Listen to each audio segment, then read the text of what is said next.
Podcast is intended for mature audiences. The views and opinions expressed are those of the panelists and do not reflect in any way those of the podcast partners, sponsors, or affiliates. Enjoy.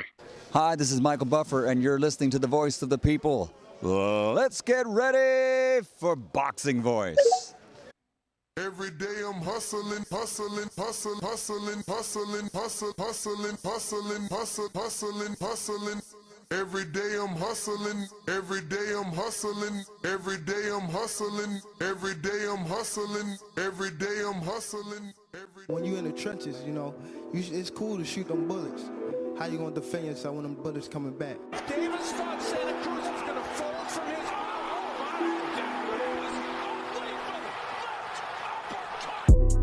The popular and acclaimed defending WBA lightweight champion of the world. If it was the streets, these niggas would have been smoked. Pack the whole group up. Pack them up and get them the fuck out of boxing. Haney, Cambosis, one of those folks, maybe Garcia. All them guys is easy work. They easy work, man. I'm the top dog. The hard-hitting young star of boxing, 3-division world champion. Skill for skill. I'm much more skillful than Canelo. I stand on that. I'm much more skillful. You and Cambosis, what happens, Tank? I'm whooping that ass. Tell him come see me. Tell him hold the belts. I'll whoop his ass for free. The defending world champion from Baltimore, Maryland. We from the city. You know what's happening, what's in the city. TheBoxingVoice.com. Gervonta Tank Davis. SDS Promotions. I remember walking in Mayweather gym, he sitting on the couch. I told him he a bum ass fighter. He ain't say nothing, not one word. He got a furrow on his 80 degrees on him. What up, what up, what up, what up? Welcome back, ladies and gentlemen. Welcome back to another edition of the Boxing Voice Radio. Thank you for joining us live right here on youtube.com/The Boxing Voice, where I hope you're subscribed and or have already clicked that notification bell. And thank you to everyone joining us on Twitter Spaces and to our extended family on Discord. What's going on, ladies and gentlemen? We are back. And we're going to be talking, obviously, the ongoing saga that is Errol Spence versus Terrence Crawford. They're actually fighting this time, except it's in the ring. No. It's on Twitter, not in the ring. That's actually what's happening. It's happening on Twitter, not in the ring. But a lot took place yesterday. A lot that you need to be brought up to speed. It's very important, I think, that we revisit everything that was said yesterday and try to make a decision because, honestly, the title on the thumbnail, Who's Telling the Truth? I keep flip-flopping. I'm going to be real. Yesterday, I thought someone was telling more of the truth than another person, and now today the person I thought was telling me the truth yesterday, I don't know if I believe him. I think I believe someone else, and that's the importance of coming out and telling your side of the story. So now we have two sides, but we have to ask ourselves, which side is telling the actual truth? So that's what we're going to be discussing right here, ladies and gentlemen. You already know, if you want to give me your opinion as to everything that took place yesterday, whether that's now or after I give you all the information about it, you can do so by joining us on Twitter Spaces and or Discord. So that's how we'll be taking callers today. That's how we'll be getting your opinions onto the show. And believe me, that's exactly what we want because, we want to kind of get a barometer of how the people feel. Are you guys just tired of the ongoing saga? Have you now shifted? And do you believe one person more than the other? So let's get into it.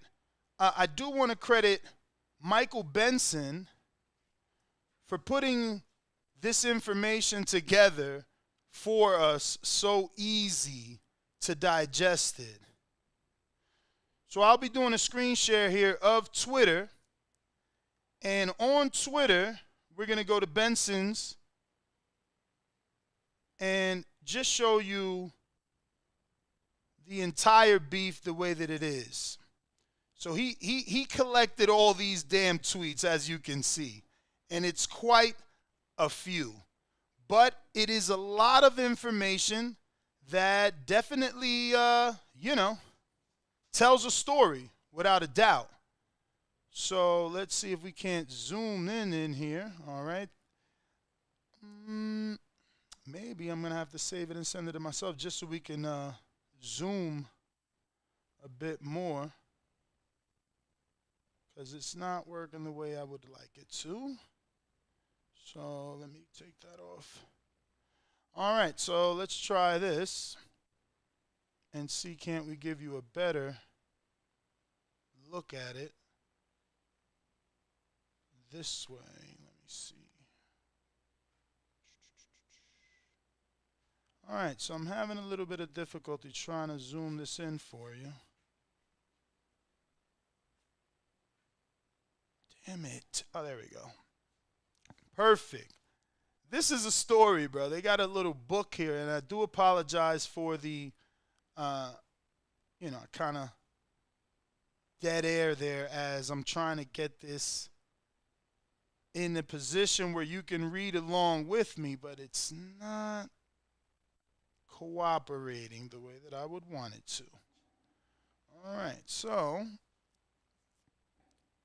let's just take it from the top. Let me see if I can't still do it from my phone. All right, here we go. All right. So I don't know if it's going to let you actually, all right. Let's try this one more time. And I do apologize for the dead air, but we do have a live audience that needs to see this. And I want to make sure visually it's the best. And this is the best way to see it. So here we go. We're ready to talk about it. So the first tweet is from Errol Spence Jr. And, it's funny because he obviously had time. And he goes on to say, and I quote, "I have a minute or 30 to waste. Why it take you 2 weeks to say something?" And then he obviously ats Crawford, and he says, "You try getting your shit together." Laugh out loud. "We can see you looking at some flashcards or a piece of paper. Good, you speaking now. I was worried," with 2 crying out loud emojis. Then he doubles up. He says, he claims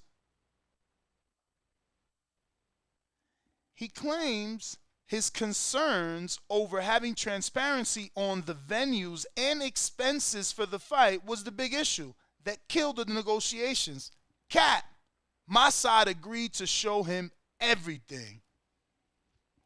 Bud now obviously is aware of what's going on, and it's his turn to get at him. So Bud comes back and he says, "My guy, you Cat, you agree when I move around on God." You really know he hanging with Broner. He's a stablemate of Broner. He said, "On God." So Earl comes back and says, "Crawford, didn't your team get a draft contract for the fight August 24th? That draft included specific provisions that required that both of us would receive a complete and full written detailed accounting showing all pay-per-view sales of the event and then the status of the net revenues received and all event expenses incurred and paid. If I'm not telling the truth, tell him post the draft." He talking about he didn't have a guarantee and he talking he didn't have a guarantee and he taking all the risks. Motherfucker, I ain't have a guarantee, just a higher percentage. Yeah, I mean, boy, this was very telling. I tell you, it was good that both of them are now talking, which it's not over. Obviously, Crawford has a lot to say, so you're gonna flip flop throughout this conversation due to the information. So he also says, Spence does, all money not good money. I asked him, where the $50 million coming from? Who is over the hedge fund putting the money up? He couldn't tell me. I think we all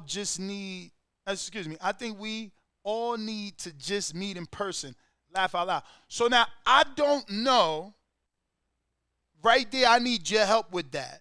Because we got to decipher that, because Earl ain't going to tell us. But that's a little bit confusing is the word that I will use, right? Like, is he saying that the last sentence is Crawford's response to Earl's question about who is over the hedge fund and putting up the money? Because he says he couldn't tell me, ... I think we all need to just meet in person, laugh out loud. So is that Crawford telling him, like, nah, we just need to meet so I could introduce you to them instead of just telling them who it is?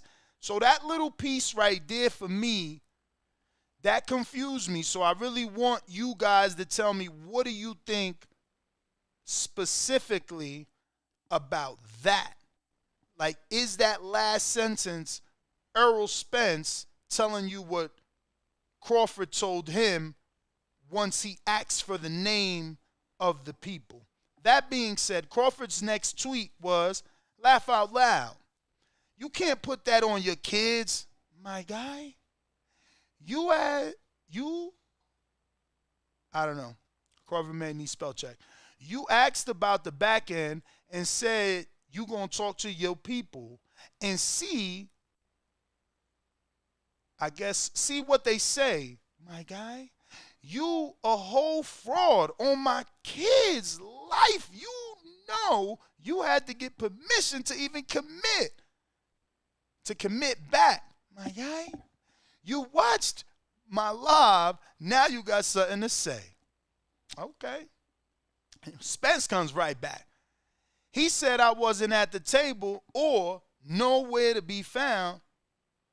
For what I knew, I was projected to get and happy with it, to be honest. That hedge fund deal was for your benefit, laugh out loud. Facts is I'm fighting somebody else. He is too, but a tune-up. A smart boss surrounds himself with people who are the best at what they do and can help in my decisions. So Crawford comes back and said, this dude Errol Spence is a clown. He had to get his lies together, laugh out loud. Now he got so much to say.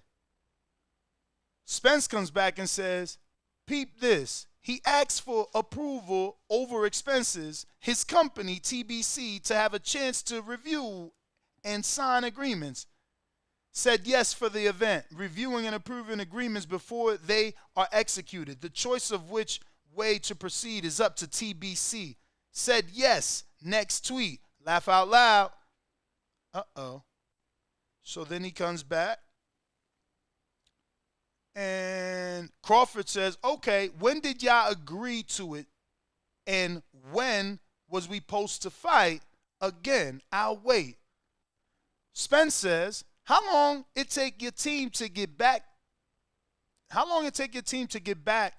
This was supposed to be a huge fight promotion in different cities, etc. I was so sad to hear that. I was so sad to hear that because it's like, damn, they listening. Damn, they was going to give us a multiple city press tour. I hope we still get it because, is all this build up? Is all this making the fight better? Or is all this ruining the possibilities of coming back to the table? I don't know. But when I heard promotion in different cities, etc., it was bittersweet, man. It was bittersweet because we haven't had a multiple city press tour, a big one since Mayweather Canelo. So bittersweet to see that. But Spence comes back and says Crawford wanted to know if revenue from the fight would be placed into a mutual agreeable account and only be released upon all parties' agreements. My team said yes. So yeah, man, Earl basically saying they gave Crawford a completed contract that Crawford didn't act on because he was dealing with Black Prime, and you'll go on to see that. He says, Crawford says, if he was so-called his own boss, then why I had to talk to Al? 3 crying out loud emojis. That's right. I couldn't talk to you because when I did, you said you had to talk to your people. You can fool all your little fans that don't know who you really is, but you can't fool me, Errol Spence, with a laughing out loud emoji. Errol Spence comes back and says, I had what I was potentially making. You was trying to figure out your shit. We worked together, nothing like you and Bob, Basically telling them, you don't got to talk to me. I don't got to be around. Al told me what I was going to make. I was good with that. I'm just waiting on when we fighting. You the one need to figure out what you going to make. So Crawford comes back and says, yeah, I know, and that's cool. More power to you. But when I made that call and told you what was what, as a man, you didn't entertain it. When your peoples told you not to, now you could have pulled my card and said, let's go see what's real, but you did. I guess he meant you didn't, right? He said, and go and see what is real, but did you, like questioning him. So, again, that does strike me as strange, right? It's like, yeah, you could have pulled my card and said, let's see, was it real, but did you? But that's the problem. If you go back to Earl's tweet, he been asked you who are the people, and you ain't tell him no names. So you basically making it seem like I got to leave my house, go physically meet with somebody just to know who's making the offer for us to fight. Now, that's how I'm interpreting it. You guys could tell me if I'm wrong once we start taking these calls, because truthfully, I don't know how to take it. It feels like that is the correct way to digest this. But moving forward, Earl comes right back and says, I didn't. You couldn't tell me who over it names or anything. Too much BS going on to take money from Joe Blow. I'm cool. So basically, I'll tell you the elephant in the room. That sounds like Errol Spence insinuating the Daniel Kinahan shit, people being, questioned and, they're being sought after for, people of interest.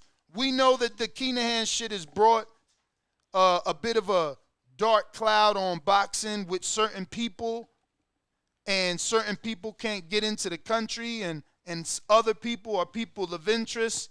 And we know that it was made public that Al Haymon wanted assurances that Terrence Crawford had no relations to Kinahan. So when Earl says, you couldn't tell me who was over the money or what was their names, and it's too much bullshit going on. He talking about that bullshit. Ain't no other bullshit going on but that bullshit.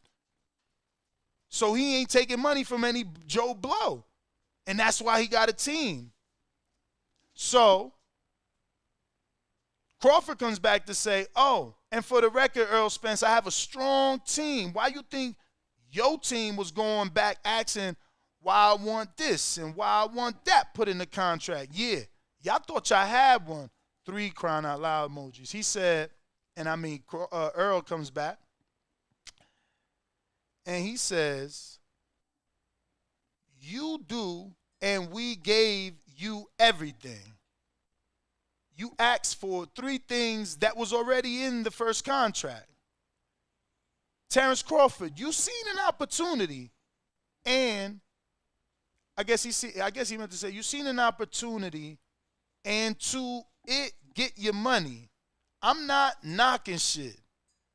You got going, but don't act like we didn't give you everything you asked for. Shit, I even said you could walk out last. So then Crawford comes back to that and says, crying out loud, crying out loud, crying out loud, crying out loud. 3 cap emojis, basically calling him a damn lie. Then he says, funny thing, Errol Spence, you knew the fight wasn't going to be this year. Your ass was on vacation with your family. Why me and my team, I guess he meant while me and my team, was trying to make a fight for November when you wasn't even in the gym. And it was September. Y'all was just dragging the shit out to blame me. Earl comes back and says, you capping again. Not September. It was October 2nd. I went to my oldest birthday. He was dragging because you had the BFL pay-per-view. You was talking to Laugh Out Loud. So is he taking shots or did he make a mistake with the BFL? So then Crawford comes back, and we're almost done with the back and forth, but it's still fun, right? Crawford comes back. He says, well, October, that's even worse. We were supposed to be fighting in November. Did you know that or not? Like I said, you was dragging shit out because y'all knew we wasn't fighting this year. So when I moved on y'all want to backtrack for next year. And I wasn't going for it. Errol Spence, I know why they had to drag this negotiation out. I know. And I heard from some close people to you what you be doing over there now. Get your shit together and stop doing that shit. You know what I'm talking about. Now, what the fuck is Crawford talking about? Because obviously there's only 2 things that are obvious to me. Alcohol or the insinuation of steroids. That's it. What else could a fighter be telling you? Why else is you dragging out? Like, come on, we none of us are stupid. If he's saying you dragging this out, it's because you cycling off. If we ain't talking steroids, well, then he's saying you back on the bottle. Because you ain't ready to fight. Or what? You dragging because you scared. You don't really want to No, fight. you must still ain't wake up. Listen to what he says. I know why you had to drag this negotiation out, period. I know and heard from some close people to you what you be doing over there now. Not back in the day, not later. What you be doing over there now. Get your shit together and stop doing that shit. That shit. Not stop ducking. He didn't say stop ducking. He said get your shit together, stop doing that shit. What shit? Is it dope? Is it steroids? Is it the bottle? Doing what shit? Then he says, you know what I'm talking about. And Earl doesn't respond. Earl says, I've been doing all the heavy lifting. I cleared the way for him for real. Porter was semi-retired. Look at the fight Porter had before Formella, Laugh Out Loud, and Kelbrook was overdone. And then Crawford comes back and says, Laugh Out Loud, Earl. Now, no, he says, Laugh Out Loud. Now Errol Spence. No, he says, I know. Huh? He says, Laugh Out Loud. Now Errol Spence, I know. Yeah. You not Sir Kelbrook was coming off a KO loss and a broken face, 2 weight above. And you had to fight and had to fight you in some months after or he would lose his belt. And he still was giving it to you. Okay, y'all, I'm out. Yo, Earl, I wish you the best in your upcoming fight. And see you later, my boy. Wink emoji. P.S. Errol Spence, when you spin the block, let's do something that's never been done before and make the negotiations public since you your own boss. Fuck it. Peace emoji. I'm out. So, Yo, when this shit happen? All last night, baby. It was a fucking look how big this is. I saw the first tweet. What was the first tweet? Go to the first tweet. What was the first tweet? The first tweet was, I have a minute or 30 to waste. What Bud say? Oh, after 2 consecutive Earl tweets, then we got Buzz said, my dude, Cap, y'all want to agree when I move around on guard. You know he back with Broner. Who back with Broner? His stablemate, Crawford. Oh, you ain't noticed? Hold on. Let me zoom in for this guy. What the fuck's going on, bro? Like, Look, I went to sleep early, I feel like I don't know. Look. Like, why am I here? Tweet number 3 from the page, but first one from Crawford. My dude, Cat, y'all want to agree when I move around on God. And that's because he's part of Black Prime with Broner. Oh. Nah, but he was supposed to say on God and them. I mean, he got to do his own twist. He ain't no motherfucking. Well, no, you said the Broner. Like, I was so confused, brother. I was same stable. I was like, damn. So, bro, when you said, and then when you said same stable, I'm like, damn. So Bud down to training with Kev, or AB came up. Like, they combined camps? What's happening? Right, this is massive amount of tweets though. Does this help the promotion? Does this kill the promotion? Is this build up? Like, hell yeah, this build up. This don't kill shit. No? Fuck no. You got a charger? Nah. Damn. This guy's. Well, listen, we not gonna waste any time. Let me see something here. Hopefully, I didn't. Twitter Spaces is all there. It's lit up. Go ahead and request. We taking callers. We just want to know your thoughts at this point, right? Like, this is the information. This is what we have. This is what we woke up to. So a couple questions. I guess we should start with a poll, maybe. Maybe a poll. I think, does this hurt or help promotion? Does the Twitter war help or hurt the fight? So, yes, it helps, right? No, it doesn't. We ain't getting it. Does that fit? Ooh, that fit. Because YouTube is real stingy with the characters. So I can't always put the answers the way that I want them. And I see you requesting on Twitter Spaces. I'm going to you once I'm done with my poll right here on youtube.com/The Boxing Voice, where I hope you've already subscribed. And if you have, don't forget to click that notification bell because we go live twice a day. Today, we're in the daytime studio. 12 o'clock, we're in the Blue Wire studio. So join us. Should I just leave 2 or do we need more than 2 options? This prolongs it? This prolongs what? Negotiations? This prolongs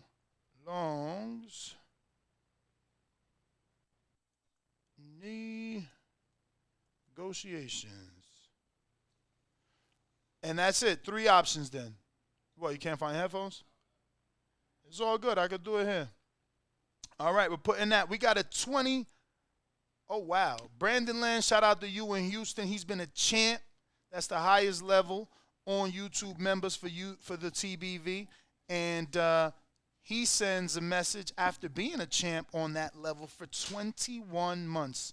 He says, Crawford seems to love to be in the position of being his own boss, yet when it came to Boots and Ortiz, he said their names never came up. Just like Teo tried to tell Devin, don't bosses send offers? Ooh, good one.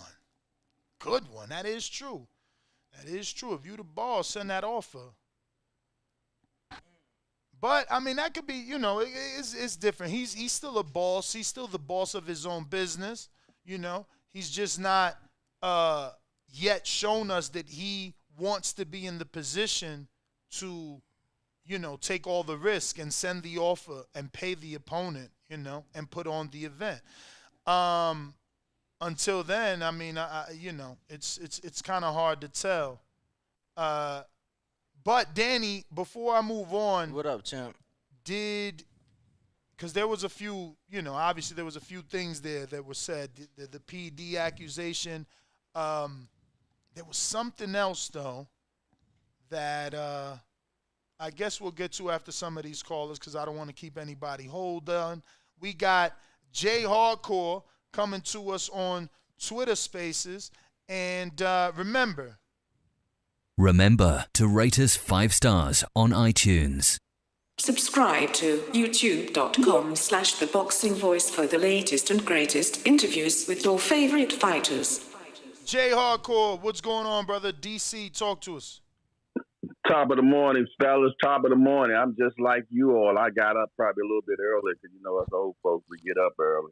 I caught this around 3 in the morning. I was like, God damn, they really got in, didn't they? But I tell you what, though, it's all good for promotion, man. This is definitely more promotion. The blame game is going to continue on being played no matter what. The whole thing in a nutshell is, are these brothers going to fight? That's all we really care about is they going to fight? And that's my main concern, They both had a bunch of valid points. I'm trying not to be biased. I do like Spence, and I do like Crawford as well, but I like Spence a little bit better. But my main concern is I definitely want to see this fight happen.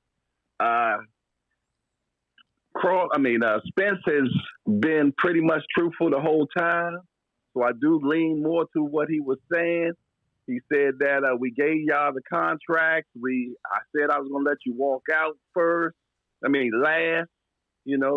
which was normally considered the champ.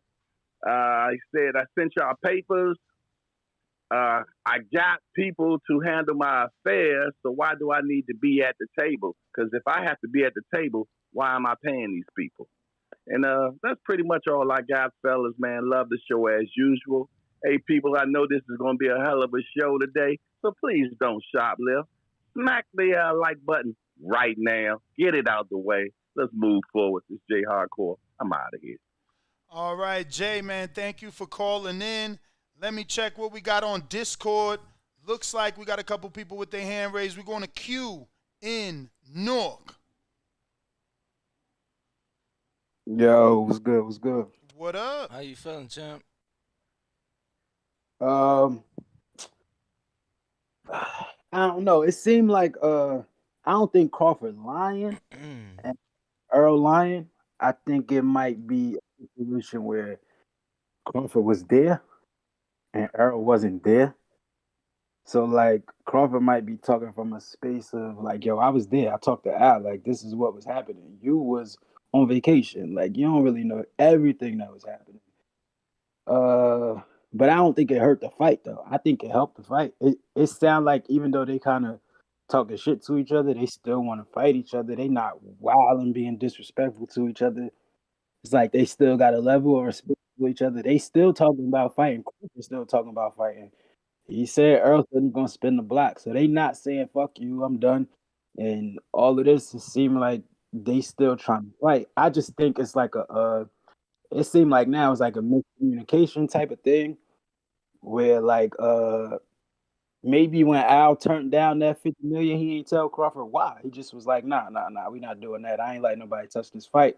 And Crawford took that as... I'm saying you got to admit that it's fishy that Earl's asking for the name of the hedge fund and Crawford ain't give him a name. Right. Nah, that's what I'm saying. Like, it's like a miscommunication. Maybe they said, well, we all going to sit down at the table, and Crawford don't see a problem with it.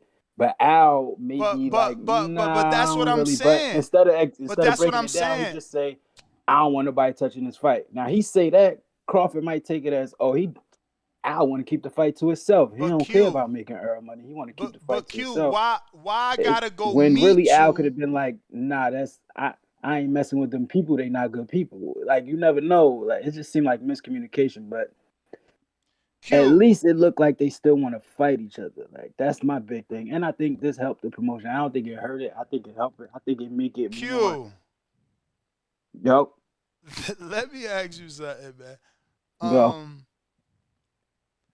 He asked for the name of the company, and he couldn't get that. And from the tweet, it looked like Crawford said, "Let's meet with them." Like, why I gotta meet with them to know who they are? I'm not entitled to do my research and Google they ass. Like, Maybe it was BLK. Maybe they wanted to make this brother, why you can't look. say a name? Like, you don't think it's fishy that you telling Earl, yeah, I ain't gonna tell you the name, but come meet with them. Let's just all sit at the table. Yo, Q from Newark. Yeah, that's what I'm saying. You from Newark, champ. You from Newark, right? You from Newark, right? You said I'm from where? I'm from Newark. Yeah. Yeah. So I've been to Newark. I feel like Newark, Chicago kind of move similar. Champ, if your man's invite you to a party and you ain't finna ask, well, who there? Who party is this? What side of town? You ain't gonna ask these questions. Like, bro, people ain't gonna come meet you and not do no research, especially when we talking about $8 million. And look at Earl. Earl obviously ain't no fool. He like, man, with everything going on, I ain't about to just take no money from Joe Blow. Right. But what I'm saying is, first of all, Earl can't take the money if he wants. I don't know what you. There you go. You cut out. Because you had cut out big time. Nah, I was saying Earl can't take the money if he wanted to. So that's like irrelevant whether he say I'm not taking it or is taking it. He can't take it if he wanted to. What you mean? Whoa. Slow down and explain that. Why can't he take it? Because he working with Al and PBC. Okay, working with. Everybody, come on now. But technically, I know what you want to answer, but technically, does Earl work for Al Haymon or does Al Haymon work for Earl? Technically, Al Haymon is supposed to be working for Earl. So again, if Crawford would have gave Errol Spence Jr. the information that he asked for, and he would have said, no, this hedge fund is what's Bud's friend over there, the white guy? Who? The rich man. The very rich man that comes to his fights. Warren Buffett. If Crawford would have said, and I'm going to let you go, Q, because I can't do this. I can't do this with y'all. But we gonna definitely get on a timer. But if Crawford would have turned right around and said, yo, Earl, I got a hedge fund that wants to pay us $25 million a piece. Oh, word? What's their name? Oh, it's Warren Buffett. Oh, shit. I'm going to hit you right back. I'm going to call Al. When the fuck you say, what's their name? Oh, let's meet them at a table. I'm like, oh, you want pictures of me with who? What the fuck is that? Meet you? Why? Why I got to meet you without knowing who you is? So, I don't know. I think we need to just understand that and take that in before we make these calls. But let me get to at least one or two super chats we want to mix in. Yeah, go ahead, we want to mix in Twitter, of course, Discord, and these super chats. Big boxing talk. You are up next on Twitter though, champ. It looks like the first one is coming from The Axiom. $5 super chat says, why is Earl asking Bud to show the contract? If Earl has the contract, why he just don't show us himself and prove to us Bud is lying? Sounds, quote unquote, fishy since he's the big fish. Nice pun there. The thing is, he's telling you guys, he got the contract, tell him to show you. So he's putting that pressure on Bud. You right, he can do it himself, but he revealed to you that Bud has it. We didn't know there was an actual draft, because it ain't a contract, you changing the words. We didn't know there was an actual draft that we can see. So now the ball's in Bud's court to show us that Earl is lying. Because Earl is draft for a contract. A draft ain't the contract though. Yeah, but I'm saying it could be. Yeah, but you asking him to he's saying tell Earl show the contract himself. That it don't exist. It was a draft. It's a term sheet. It's not the same. I mean, if it was the same, it's a draft. If it was the same, Crawford would be saying. I'm just asking, what was it a draft of? Of a contract for a fight. But if it was the same as a contract, Crawford would. Just for the people, because and that's cool. And for the people that followed me, listening to reading all the tweets, if it was a contract, why did Crawford call Earl's bluff and say, okay, so if you sent me a contract, what date was the fight? Since we were supposed to fight then. And I ain't see Earl answer no fight date because it ain't no fucking fight contract. It was terms, just like Crawford said on his live. Yeah, no, I'm not disagreeing with you. I'm sorry. So the next super chat is from Modern King Boxing. $2 super chat. He says, let's tweet. Laugh out loud. $2 from the back foot says, the hedge fund guy is Warren Buffett. There you go. Terrence Crawford's best bud. Now, if he would have just said that, I'm sure Al would have sat down with him. And obviously, we don't know that. Yeah. We don't know that. We don't know what? Did Al would have sat down with him? Or we don't know that it was Warren Buffett. No, we don't. But the whole thing is, like I said, had a name been known, like, bro, anytime somebody call, I'm like, who there?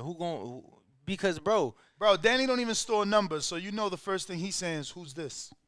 It's like that. Champ, I got to go through the messages and shit. But we got Grizz IMR, $2 super chat says, look at Earl tweets and replies. We did. $5 from Real Dude Uprising says, it's obvious Haymon only wanted his favored entities to fund the purse. It killed the negotiations. Very tiring. That is something that I agree with, because when again though, it's so difficult to agree with anything, right? Because if I'm Al and I don't know who is this hedge fund, how can I even want to get in business with them? Now, yes, I know that Crawford told us, Al said, I ain't letting nobody touch it, but maybe I'd be more inclined to let you touch it if it's Warren Buffett. See how I did that? And I'm not saying, that Warren, and see, it's crazy because now it's like. Now it's Warren. Right? It ain't Warren. But if We're it just was, saying, but if it was someone as credible as Warren, maybe these other entities would be inclined. And I was going to say, someone like Warren Buffett, I think Al would have 1,000,000% sat down with him, because I know that Floyd and Warren are tight. Have a relationship. So I got JB Cinema, who's been a member for 16 months at the champ level. Shout out to you, champ, which means you can join us for our betting show Friday, usually at 8:30 a.m. unless we're talking Errol Spence Jr. and Terrence Bud Crawford. But he's been a member for 16 months at the champ level. He says, TBV, let's go. Ain't no other like the boxing voice. Shout out to you. Shout out, champ. We got big boxing talk on Twitter. Make sure to unmute, champ. Talk to us. Who next? Can you hear me? We do. We do. So, first things first. The dude said, how come he didn't call up Boots? If BOK Prime comes to you and say, hey, we got 8 figures for you to jump our platform off with Avenesian, that's what he meant by that name didn't come up. That makes sense? Yep. Okay, so now, I ain't gonna lie. After what Bernie said, bro, I thought the fight was over. I thought that was a dub. But then when I seen him going back and forth on Twitter, I was like, oh, this is good promotion. And if you guys really pay attention to the tweets, it seemed like they was mostly agreeing with each other. You know what I'm saying? They was going back and forth, but it seemed like they was mostly agreeing. And the last message I seen from Errol Spence was, we should sit down just and iron it out. Was that the last thing, Nuss? That's the last thing. What? That's the last thing. He said the last thing he saw from Earl was him saying that they should sit down and iron things out. I ain't see that. I'll go to Earl's last tweet, though, and check it live, because the last tweet I got from Earl is, I've been doing the heavy lifting. I'll go back and look at it. I retweeted all their conversations just so anybody in the mix could see it. You know what I'm saying? It was. I thought it was pretty lit. I was loving the back and forth. You know what I'm saying? I felt like it's good. Yo, why is it the first thing on my timeline? I'm about to put in Earl. That shit right there. Yeah, because it was jumping. Click on his profile.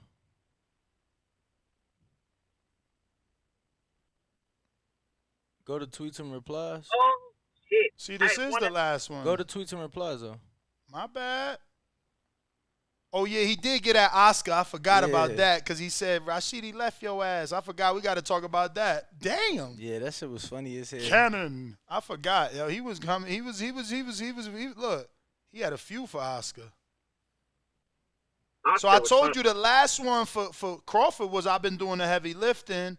After that, he goes straight at Oscar. He says, Oscar De La Hoya and you didn't know shit about me or other young guys coming up. You fucked up introducing us every time you was just the face. What do you mean? I guess he mean you fucked up introducing us to Al? That's crazy. Because who he introduced you to that he fucked up? I don't know. Yeah, he fucked up introducing him to Al. Cut the middleman out. He says, Oscar De La Hoya talking about exposing somebody. Rashidi left because he know how you handle black fighters. Oscar De La Hoya, Robert Diaz, and Eric Gomez really run Golden Boy Promotions. Facts. So he's saying Robert Diaz and Eric Gomez, not Oscar. So he's telling Oscar, Robert Diaz, and Eric, they're the ones that really run this. Damn. Yo, one last detail. Oscar, I hear you. I'm going to say one last thing to the public. Oscar allegedly said he was going to go live and expose Al and Earl, but he never did. Go ahead, brother. One last thing about the hedge fund.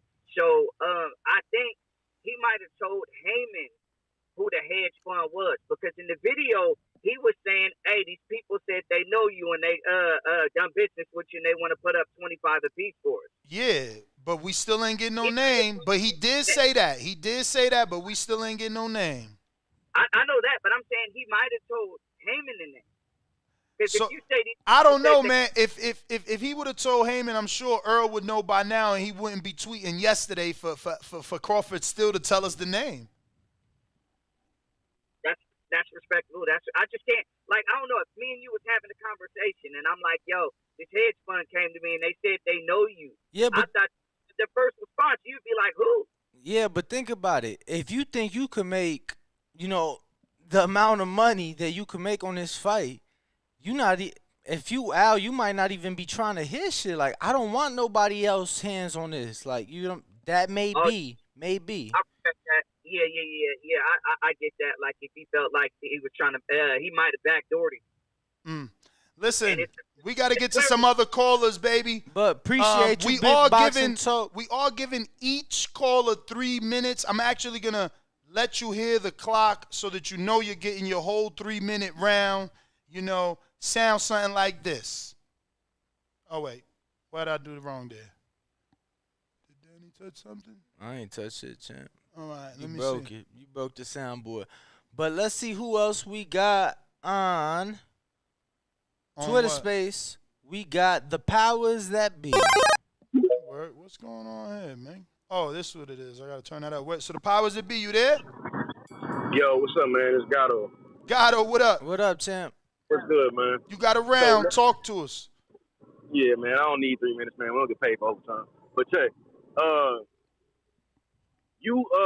I gotta agree with you, man, in the fact that it's real fishy that like they can't even get a name. I don't know. I don't be, handling business bitches and stuff like that. So I don't know if it's disrespectful to just be, throwing out who it is, but it seems logical that he should be able to get a name out there.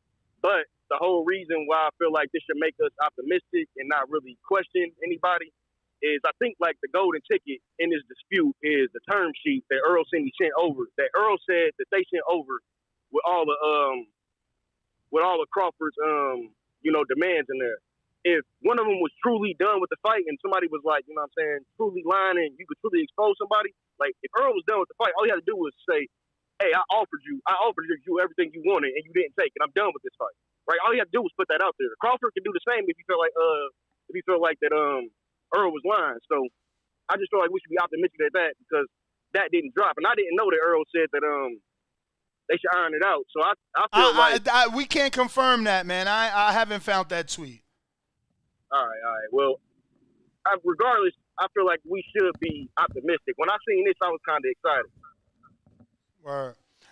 Well, Gatto, man, thank you for calling in. Champ. I want to play 2 more pieces of audio and playing no game. Did you see what they say? We left him in. So people have been sending me this clip of Bernie. And, obviously Errol Spence's tweet, and I'll just go to it so everything could be in context. Danny, help me see if you see in this beautiful which thing. One? We're looking for where Earl says, basically, I'm paraphrasing, it's cool, you wanted to get your money, I ain't mad at you. Yeah.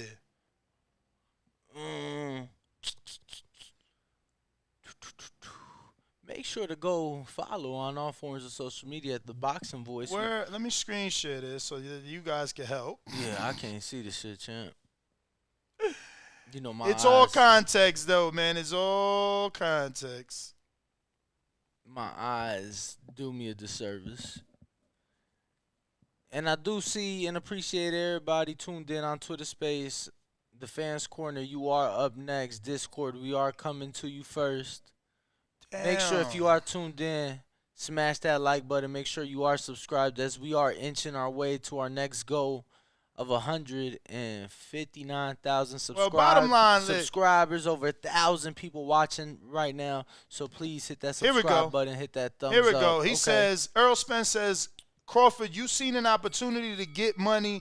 I'm not knocking shit. You got going, but don't act like we didn't give you everything you asked for. Shit, I even said you could walk out last. So basically, this tweet is an indicator that in Errol Spence's mind, they agreed to all Crawford's terms, everything he asked for. They sent him the contract, and he sat on it because he had the deal, right? So this corroborates that with Bernie yet again. Playing no game. Did you see what they say? We left him in the dust. Now we gonna go make double. Now we going with some folks that know how to treat a champion. You understand? They know how to come correct to a champion. You understand? And shit, let the man marinate. You understand? He got a hard road to go. He let him marinate. We gonna go revisit that. We ain't gonna close it down. We gonna revisit that. But for right now, he left in the dust. Let's go. Playing no game. So it's obvious that they took an opportunity to make generational wealth, or at least it seems that way. That being said, check this out. This guy really deserves a fight. I mean, not even Tank Davis could shut this guy's mouth up. I love Rolly. I don't know if he's heard that yet. I don't know if people have sent them the right clips, because obviously they usually send the fighters the wrong clips. I've been saying you were going to be a star, whether you beat Tank or not, and you continue to prove me right. But check out my boy Rolly. I think Errol Spence Jr. is a pussy, and they're scared of each other. You know how when you get two chihuahuas, right? And you put one on one side, they just bark at each other, and then when you put them next to each other, they just sit there and look at each other, and they don't do shit. Yeah, that's kind of what Spence and Crawford is. But honestly, they're both scared of each other. Like they want to put the blame on Crawford, and then they want to put the blame on Spence. And Spence wants to put the blame on Crawford. Shout out to sign up for KOs, man. We got to stop it. Obviously, it's not our content. We're going to give credit to the person. He's a journalist, I think. He sat down with him. I don't know his name, but once we close the big screen, we'll be able to do that. But I love Rolly. Crawford wants to put the blame on Spence. But honestly, between both of them, they're both pussies, because if you want to make it happen, you'd make it happen. Like me, at the end of it, I made whatever the fuck I wanted happen. I forced that shit. If I say I'd do something, I'm going to do it. I don't care, like I said, they're not that. I mean, let's be real. Nobody wanted that fight. He talked enough shit to get under Tank's skin to make that fight happen, man. So, is he giving some of these fighters the right advice? He talked enough shit to be able to work himself into a major payday, into an interim fight. And regardless of the rumors of the pay-per-view numbers, there's just conflicting reports. That it did bad, that it did very good. So I don't know. Interested in becoming the 4-belt division champion, the first ever in history. They're not interested in that. Crawford's a cheap fuck, probably the cheapest motherfucker in boxing history. Like, this motherfucker is cheap. Man, I feel bad for Crawford, man. I really do feel bad for Crawford. He's cheap. He's ugly as fuck. He can't sell a fight to save his fucking life. Yo, what's up with this guy? Yo, fucking Rolly, bruh, is hilarious, bro. You gotta admit he's hilarious. But look, he said Crawford is cheap. Where he get that I from? don't Because know. Crawford dressed pretty well. You know what I'm saying? I don't know. But jeez Louise. Shout out to Roller. We going back to the callers. Who we got? Let's go to Discord, champ. Okay, on Discord. Whoa, lit up. We going Supermax. to Plainview, Texas, home of the Big Fish. What up? Yo, can you hear me? Loud and clear. Yo, man, the biggest fight in the welterweight division in a long time finally happened, and it just happened on Twitter. That's where we've gotten to. Again, man, I feel any different than I felt yesterday. I feel like we're getting a lot of conflicting back and forth. I think both parties are to blame why we didn't get this thing. And a lot of people I've talked to are kind of getting turned off by this thing because we're getting all this back and forth and engagement between the two finally. But the next time we see them in the ring, it's not going to be against each other. Now, I don't mind. I'm a WWE fan. This is like when two wrestlers have matches before WrestleMania. You know, they're going to wrestle somebody at the Royal Rumble. So I'm cool with it just because I want to see the fight, and I still firmly believe that Errol Spence will whip Terrence Crawford's ass. But we got to get this fight going, man, and I think you are turning a lot of people on. Some people are going to get excited, but when you see these guys going at it and then they end up in the ring against somebody else, for boxing and for casual audience, it's not a good look. I think, you know. And as much as I hate to admit this, and I know my boy Intrigue will love this, this whole series of events has given me a new appreciation for the old Keith Thurman. The Keith Thurman from 2014 till he fought Danny Garcia that was fighting everybody in their prime. Didn't matter who it was. The worst thing that happened to this division and this generation was Keith Thurman getting injured because it's never quite been the same with these guys fighting each other. You know, we should have had a mix and match of these, and a couple of fights of these happened a few times. But hey, man, it's all interesting. They should have just went on live together. That probably would have been better. But yeah, I mean, here we are. You know, we're still trying to figure out who's the reason it didn't happen. But at the end of the day, the sole thing is it's not happening, and that's the unfortunate part. But you guys are killing it.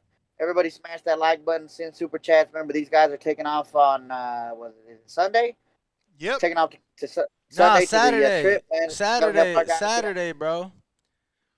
Yeah. Saturday. Even help our guys get out there, man. Our guys got to go get us the good information. If you guys remember the last time Ness was at the WBC convention, other than almost drowning, he got us a lot of good information about Carlos. So, you almost drowned, champ? Yeah. Damn, they had to come save you? Yeah. They didn't. The fucking lifeguard was like, nah, you got it. I'm like, motherfucker, I'm drowning. They was telling him just to stand up, man.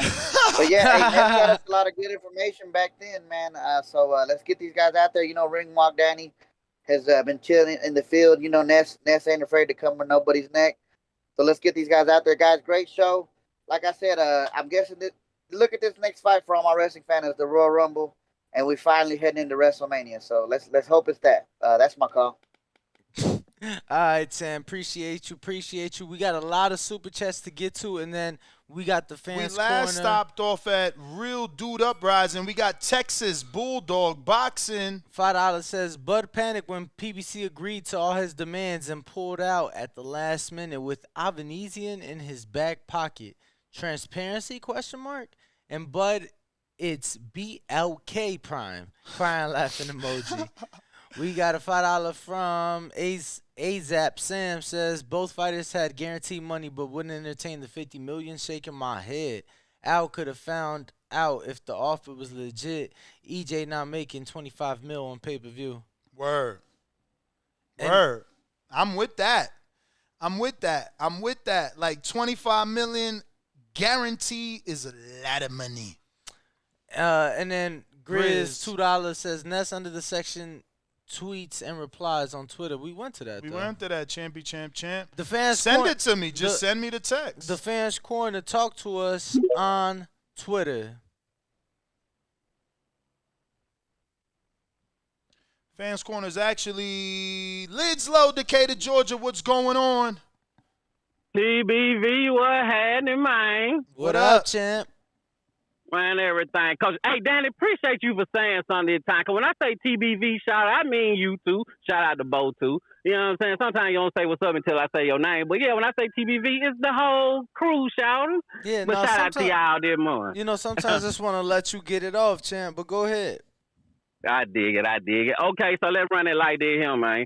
Shout out to Bud and Spence for giving us that light sparring work last night. You understand? Shout out to Bernie for having the hot sauce on this topic, for having people thinking that the fight might not go down, but it might have just pissed off old Al in another sense. You understand? So Al like, fuck it, he won't Spence to fuck up Bud. So that's the way we gonna go with this. Not that the fight gonna get called off because of Bernie. You understand? Then we're gonna give a shout out to Rolly for just being Rolly. Now, y'all might know the answer to this, you might not know, but Ness and Danny, is Elon Musk a boxing fan?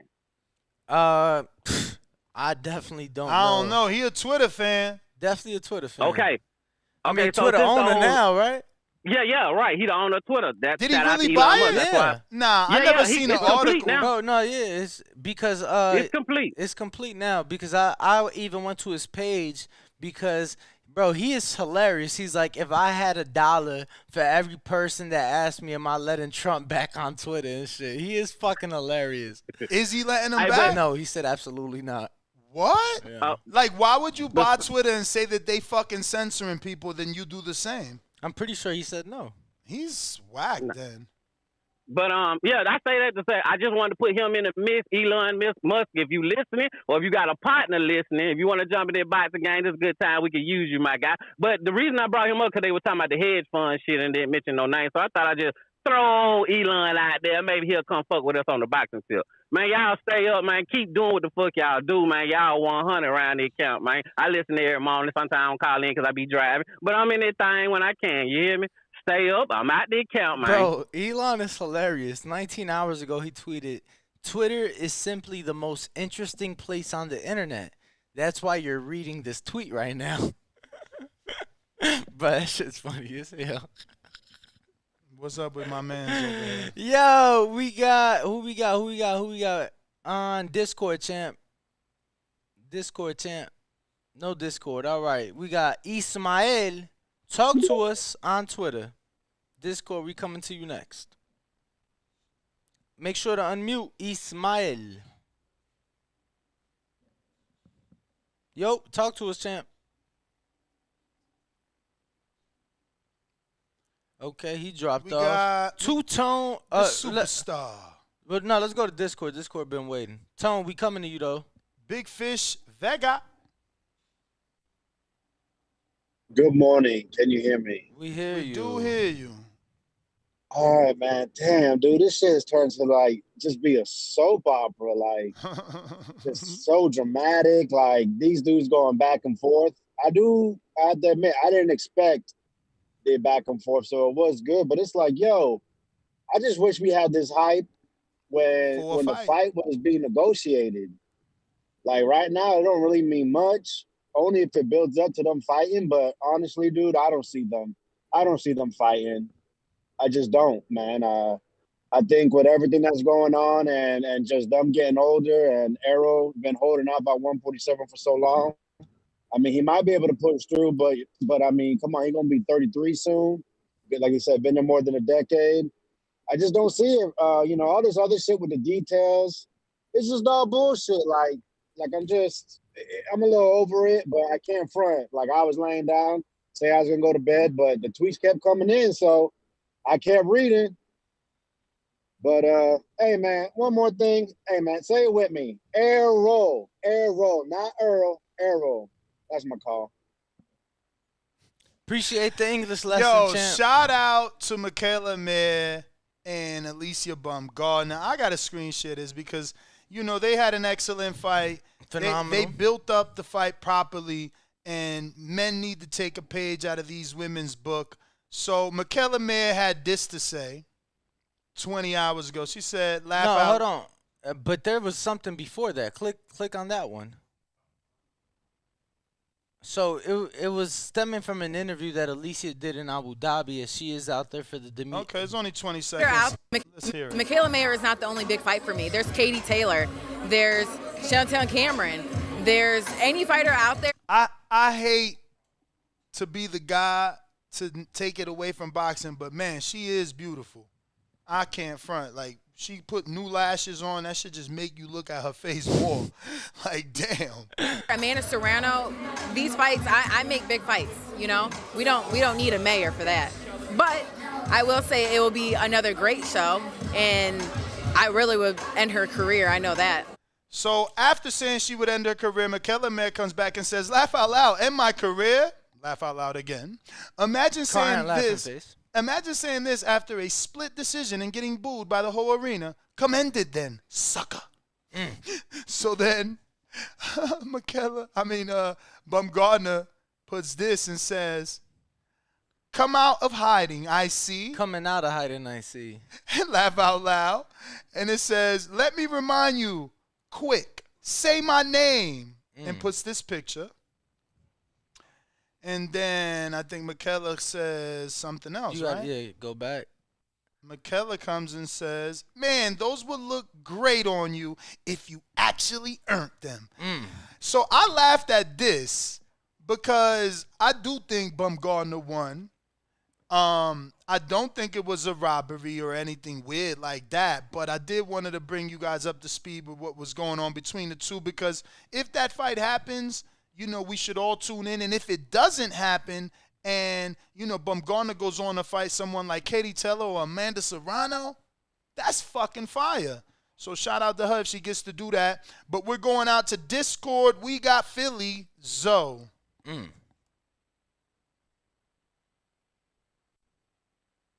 What's up? Y'all can hear me? We hear you. We hear you. We hear you, champ. The fuck? We hear you, brother. My friend, Philly Zoe. Going once. Going twice. One time. Two times. Two-tone. On What up? Twitter, talk to us, champ.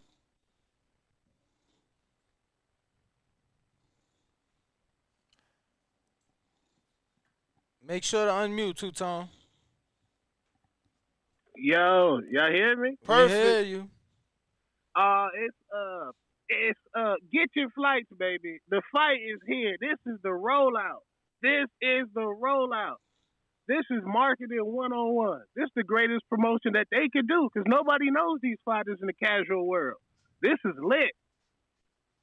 Now they need a shade room relationship. Now they need They need to get one of these famous baby mamas, glaze some of them yams, get on the shade room, get on academics page. Then this fight lit. This the rollout, man. This the rollout. They don't need that shit. They just need to come on the Boxing Voice. Come to Blue Wire Studios at the Win, because ain't nobody doing it like that, you know. And you know, Ness rock with academics. He ain't really my cup of tea, but you feel me? Yeah. This the rollout, but Sean Porter did catch a stray last night, which was sad. To say that respectfully. He did. Sean Porter was just chilling, buying some of those weird shoes that he liked, and he just caught a stray. You ain't Sean, what's up with you, champ? Tone always coming for somebody, bro. Then you wonder why people come for you, man. Yo, he said buy some of them shoes he like. Sean Porter caught a stray, man. That was nasty, bro. Nasty. But yeah, man. And I think that dude that one of the investors, my man Blue Blood, said it was Jay-Z on his YouTube last night. One of them was Jay-Z. Nah, don't be dropping that shit like that, bro. That's what he said. That's what he said. I didn't say it. That's Tone, I hear you smirking. I can't see you, but I can hear you smirking, man. Yo, I'm a body language expert. I can hear the quiver in your voice. You making that shit up. He said Jay-Z. Imagine Jay-Z back in boxing. Yo, he probably got the glasses on right now. 9:40. What time is it? Fucking 7:11 in the morning. He got the Louis Vuittons. I'm telling you. Or it could have been. Y'all ever seen Belly with the nigga with the long hair was snitching on Method Man from Nebraska? That could have been the Bud investor, the Nebraska, the one that was eating that banana. That could have been the man. Tom, he was O-Dog in another movie. No, he was Kane. Wasn't he Kane? Wasn't he Yeah, Old he was Dog? Kane. Oh, you right. He Old was Dog was Kane. the one with the braids. You right. That was Yeah. what was my man? Tate, something Tate, right? Yeah, Lorenz Tate. Yeah, Oh, Lorenz y'all talking Tate. about Power? Yeah. Power? What the fuck? This young whippersnapper over here, Tone. Power. What y'all talking about? That's the What? That's the dude name in Power. Bro, we talking about fucking the greatest movie in urban society. Like, I'm pretty sure it's the big one of the. What is Menace to Society? I'm pretty sure it's one of the big. Yeah. Like, it's Yeah, it's it's either Menace. Menace to Society or Boys in the Hood. That's the two biggest movies ever. Like, Yeah, and dude that was in Power was in that, and that's the name that was just said. His name is Tate in Power, though. Oh shit, he is in Power. Yeah, they that's bring- what I'm saying. They Dude brought from- him back. Bro, and that was his name in Power, and that's why I'm like, dude from Power. Wait, Lorenz Tate. He's in both. As Old Dog? Bro, dude, Old Dog. Nah, no. He's like a Walmart Obama in Power. He's like a No, bro. Shut Oh, up, Tone. he a politician. He a politician. But he a dirty politician. No. Yeah. I remember when James was still around. He was trying to do the club shit with James. Yeah. Oh, yeah, but he ain't Old Dog. He a politician. He like from Brooklyn in that series. But he was in what? In Menace to Society. Absolutely. He was Old Dog. Correct. And I'm saying in Power, his name was Tate, champ. That's what I'm saying to you. That's crazy. They used his real name. Brother, yes. That's sick. Tone, man, I'm going to get to some other callers. You the man. See you in Phoenix, champ. All right. If you come out this time. I know. Left us flat. He didn't even answer my message. Like, yo, where you at? That's crazy. I got Alex Solero. Soltero? He wish. He single? Nope. Alex, you single? Hell no. You gotta accept, champ. Accept, unmute. And if you are on Twitter Space, we do appreciate you. If you'd like to talk, just request. I will let you on. Over 800 people watching right now. Make sure to smash that like button. Give us a subscribe.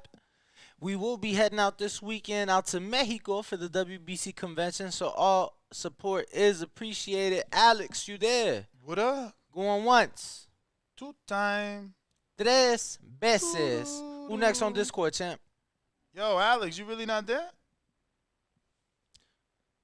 We got right. Sauce Talk. Sauce Talk on Discord. Talk to us.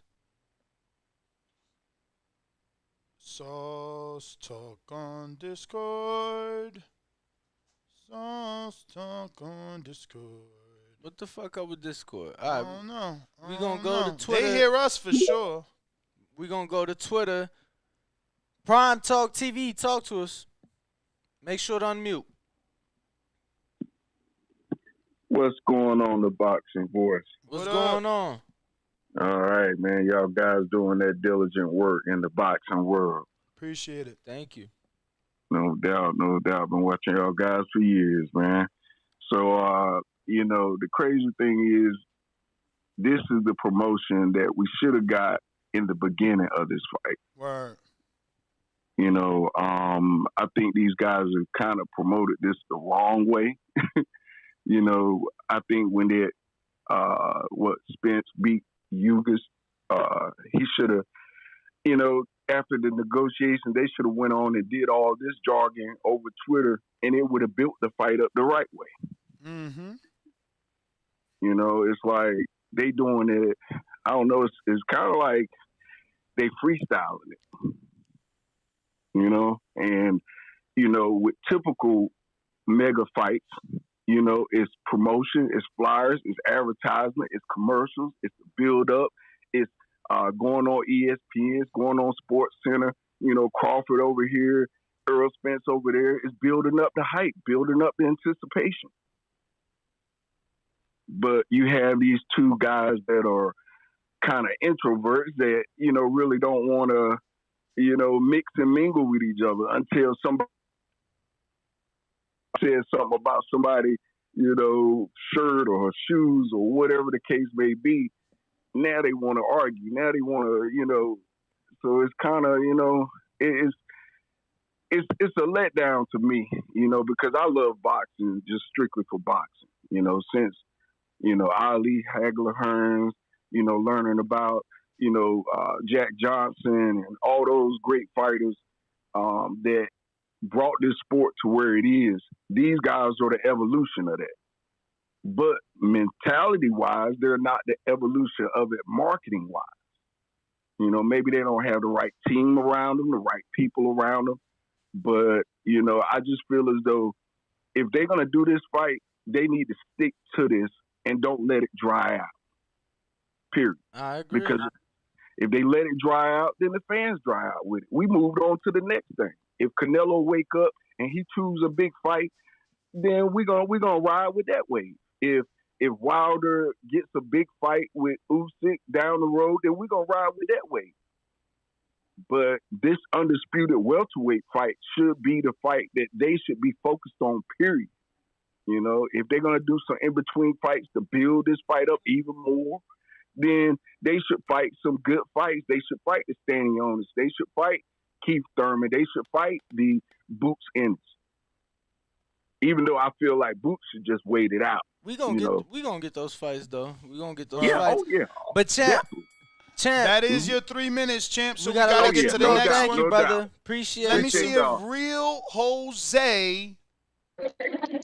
What up, Jose on Discord? Who knows how to use it? Was good. Good. How y'all doing? We're good. We're good. What's up with you? Yeah, man. Ain't been on here as much because I've been busy on fantasy. Jose, I need you to I'm get here. off Bluetooth, baby. You on that Bluetooth, and it ain't gonna work. Yeah. You sound like sounds no terrible. bueno. I hear me? Yeah. Way better. Who's that? Shit, hold up. You sound way better Does now. it sound better now? Way better.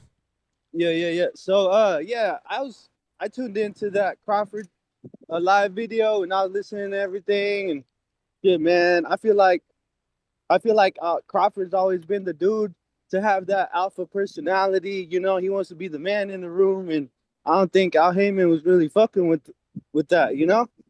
He's trying to put other offers on the table when I'm sure Al Haymon is like, I know what the fuck I'm doing, so he might have felt a little bit disrespected. And then you got Spence on the other side. I mean, you can't be disrespected with 50 million, like, bruh. Well, shit, I'm getting my money regardless, so he don't got to see nobody, But shit, man, this fight, I don't know if this is gonna happen or not, but I got a question about the Crawford fight in December. Do y'all know anything is any of that official, like an undercard or anything? Yeah. I mean, it definitely seems official, and in terms of undercard, some of his stablemates are on it. And I know Truck Simpson's on it as well. Lorenzo Simpson will be on that card. Yeah, because I know Danny be tuned in with that camp, so. Yeah, I mean, they just released the promo yesterday, both Crawford and Black Prime, so. The pay-per-view's already available for purchase, so I mean, definitely official. Ticket sales, I'm sure will be announced. I mean, it's shortly. official as Tevin Farmer and Mickey Bay was until the day comes. We'll see what happens. Very true. Well, shit. All right. Well, shit. That's my. What about the Errol fight? He's fighting in Texas. Nothing has been announced, very likely that he fights in Dallas. December 17th. December 17th, maybe at AT&T, maybe elsewhere. Mm-hmm. Shit's crazy, but shit. All right, man. That was my call. All right, brother.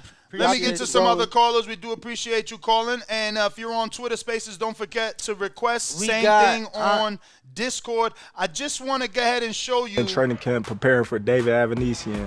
Watch it live on BOK Prime pay-per-view. So in the comment section, everybody's like, yo, how many takes it took Bud to do that? I'm in training camp preparing for David Avanesian. Watch it live on BOK Prime pay-per-view. Obviously, he messed up BOK before, so people like, yo, how many takes? Whatever. Was that a good first move on the chessboard by Bud? I mean, it's just he just moved the pawn. He's the first move. But I do like this video because he's sending a message. We playing chess, not checkers, Al and Earl. Y'all think y'all had me with my back against the wall? Not only do I bring you 2 offers for 50 milli, you know what I'm saying? But I show you that I'm worth 8 figures to another network. We playing chess, not checkers. Come at me correct. This is how I interpreted all that.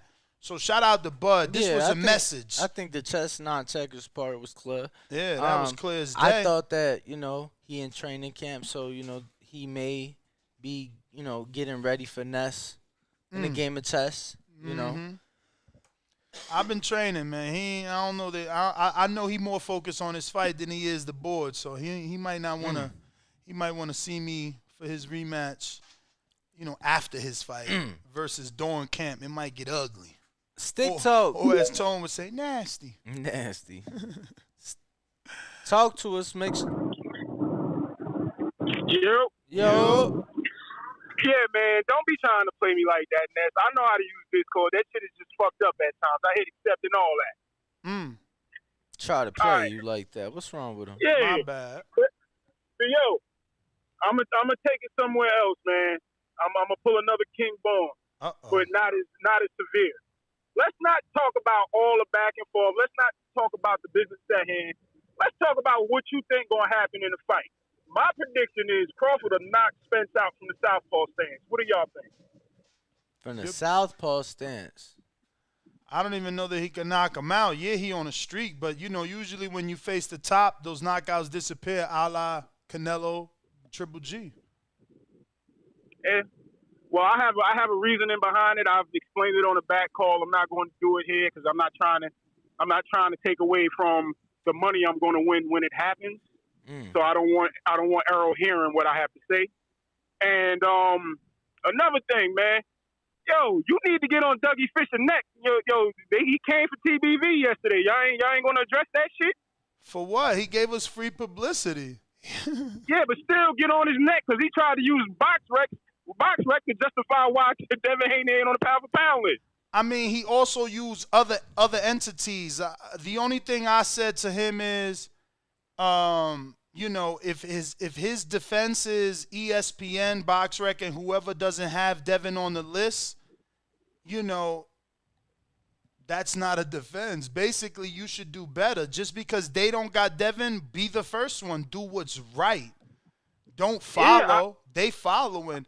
I did nothing but expose. You feel me? Like, first of all, that wasn't even my post. That's how deep it cut. I reposted someone else's post.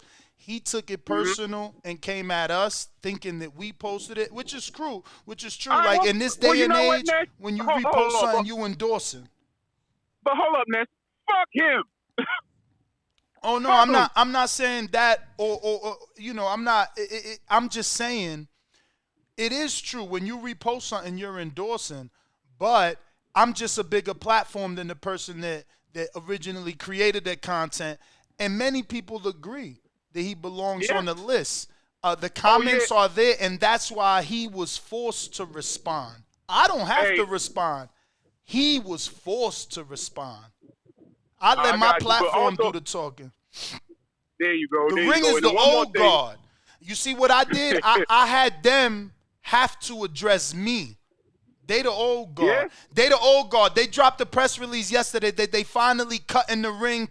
And no more paper. They going to stop killing trees and they going to digital where we been at for 12 years. Tell them to holler at me and play catch up. All right, you got that one, big homie, but I need you to do me one favor, man. I need you to keep my lady name out your mouth, man. I'm tired of you complimenting my lady. Oh. She get all the compliments she need from me. Don't be talking about her lashes or nothing. You understand me? I hear you, Champ. So when we see her in Mexico in a few days, and I bring you up, she gonna know who you is? Nigga, I'm gonna be there. See you there, champ. All right, y'all. Y'all have a good one. All right.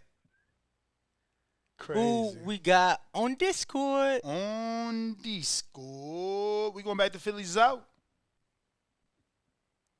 Philly Zoe, gotta accept. We hear you. Y'all hear me this time? Yeah. I feel like motherfuckers is downplaying. First, we talking about Bud. I feel like Bud was downplaying the team shit, but I do like that he was bringing up his team in the tweets. You feel me? He was talking about his team more and downplaying Earl using his team. But what I don't like about the $50 million, outside of it seeming like Bud gets more of a 50-50 split, I feel like he's selling himself short because it's like if the fight make 100 mil, you can't start making more money outside of 25 mil you made until 100 mil is made. Because he said they got to split. They start splitting after the people make their money back. Yeah, and then it So go to 80-20. Yeah, and I feel like that's like it sounds like a 360 deal. Shit that rappers like gave the label so much money for, you know? I feel like and a nigga like Al had so many pay-per-views, records and all that. Like you should at least hear him out. Now, don't get me wrong, I like that Bud is being innovative and trying new ways because that's how Al got big and successful. I do like his innovation, but you know, at the same time, I do feel like he's selling himself short, or he either don't really believe in how much the fight really could do. I mean, you gotta understand that with Bud, like he hasn't had a successful pay-per-view. He ain't get no back end check, so he don't believe in that shit. Earl, he been successful, so he do believe. Yeah. So I understand, Bud is jaded. But you in negotiation with somebody that's done well over 15 million, and I'm talking about Al Haymon and pay-per-view numbers. I know he probably didn't hit them numbers, but you know, trust the process. And if you know you're gonna win, you're gonna be the A side in the rematch for sure. You're gonna be the A side in the rematch because you're the number one fighter in the world.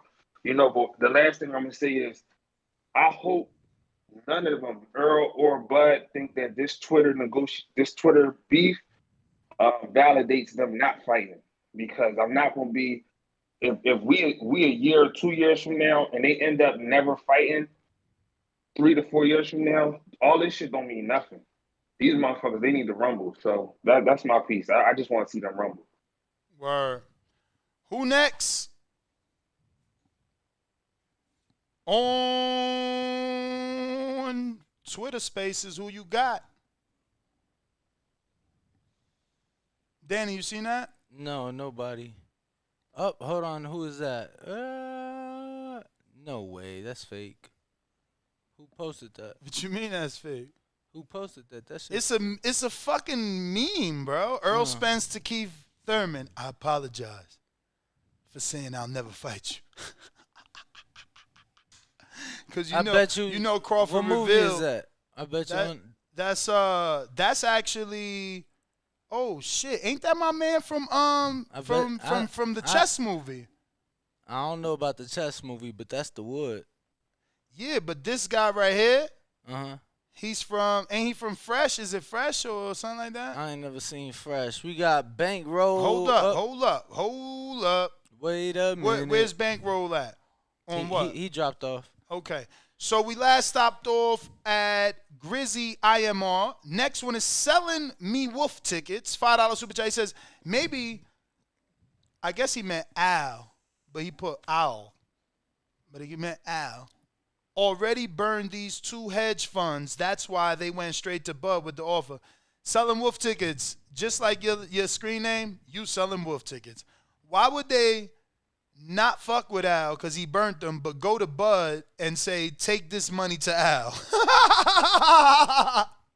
Yo, you guys don't even think, bro. Yo, we got Tucson. Candace saying, yes, that's the kid from Fresh. Thank you. Tucson saying, if they knew Al, why not go directly to Al? Why use a backdoor Crawford to try to get a PC of this fight? Piece of this fight. So that's what I'm saying. Yeah, I know Al too. Don't mean I could call him. Right. Don't mean I could email him. Yeah, I talked to him 3 whole times. Probably was 5 minutes each time or more. Don't mean I know him. Don't mean I could call him. Don't mean I could email him. So the hedge fund probably knows him too. Can't get in touch with his ass. Tried to use Crawford to make that money.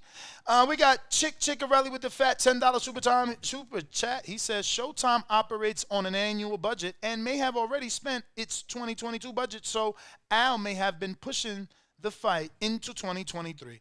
Very true, and we've heard that before. Andres showing, is that Andres Cortez? I don't know, but Andres sent a $20. Well, no, his brother is not Andres. Andres is the fighter.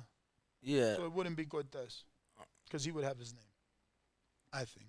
But anyway, Andres, whoever you are, shout out to you for the fat 20 dub. We appreciate the love, my friend. We got KDDDR or KDDR 7989 with a fat $20. And he says, good morning, TBV. I believe we might get the fight next year. Al didn't want to deal with $50 million guarantee because of person behind the offer. According to Blue Blood Live yesterday at the 410 mark, one of the people behind the offer was Jay-Z. Another person to say Jay-Z. Now, I'll tell you why Al allegedly, and I'm using air quotes live on video for those that can't see me and you're hearing me. There is a rumor that Al has beef with Jay because Al used to be the music, some sort of, don't quote me on this word, but some relationship to Beyonce, whether that's manager, road manager, ticket manager, whatever. There was some discrepancy there with money, and allegedly Jay don't let Beyonce fuck with Al. Al don't fuck with Jay because of ruining the relationship. I don't know how true that is, but when Jay got into boxing, the rumor in the industry is that Al wasn't fucking with Jay because of said rumor. And for those who may not know Al Haymon, background, he does come from the music world. Drake is infamously known for saying Al Haymon checks off of all of my events, and then he got another line where he say 10% Al Haymon check. You know what I'm saying? So. Yeah, no, I was gonna say, so Al actually, so much in the music industry that Live Nation had purchased like 50% of his company about 25 years ago. And didn't then Live turn into Rock? No. Didn't that turn into Title or some shit? No. Oh, I'm wrong. Live Nation now is basically like the ticket, events. The event promotion. That's who. But it's weird though. Hold on. Cause it's weird, right? Because I'm pretty sure Jay-Z signed a deal to Live Nation. You know what's crazy though? Attaching the pieces of the puzzle for you. Remember about a week ago, Crawford was with Jay-Z and he took the picture. What if Jay was like, yo, see if they want 50 mil. You imagine rubbing elbows with Jay and he like, yo, I got 50 for the fight? I like that. And I could believe that. I know I wasn't tripping. Yeah, Jay got a 10-year deal with Live Nation for 200 mil. But there Live Nation, really. I knew Jay had something to do with Live. 200 mil. Yeah, Shit. which is weird because it's Floyd like money. I want to say he's only been on one tour since he signed that deal. Because he probably don't fuck with Al. Moving but why on. sign that deal? Because he probably ain't know he was fucking with Al. But moving on, we got Andres. I messed up with my previous super chat. I love the show, players. Keep up the good work. Please stay objective in this Bud and Spence saga, unlike other content creators. I ain't gonna front. After seeing everything today, I am leaning to one more side than the other. Yesterday, I was leaning on the opposite side. It's crazy. This has me flip-flopping. I can't lie. I'm a human. I'm emotional. I'm reading stuff and certain things seems real. I'm putting myself in situation and certain stuff I don't, I wouldn't rock with. You can't tell me to go sit down with somebody. You don't even want to tell me his fucking name. Like, at least say, if Danny don't know his name and he like, yo, I got a meeting for us with so-and-so, and I'm like, who the fuck is so-and-so? It's like, yo, I can't remember his name, but he the owner of the Mirage. He the owner of, you know what I'm saying? Give me something. I got KDDDR that comes back and says, 4-minute mark of Blue Blood Live yesterday from Playtime. And that's in reference to that Jay-Z's. I'll take your word for it, KDDDR. You be here all day, every day. Batty Rich, $5 super chat says, Crawford acting like them dudes on Belly from Nebraska. Nah, that's somebody else said that. They said it in the call. This is he said eating a banana on the A side DMX. Christian Morris, why nobody asking Spence?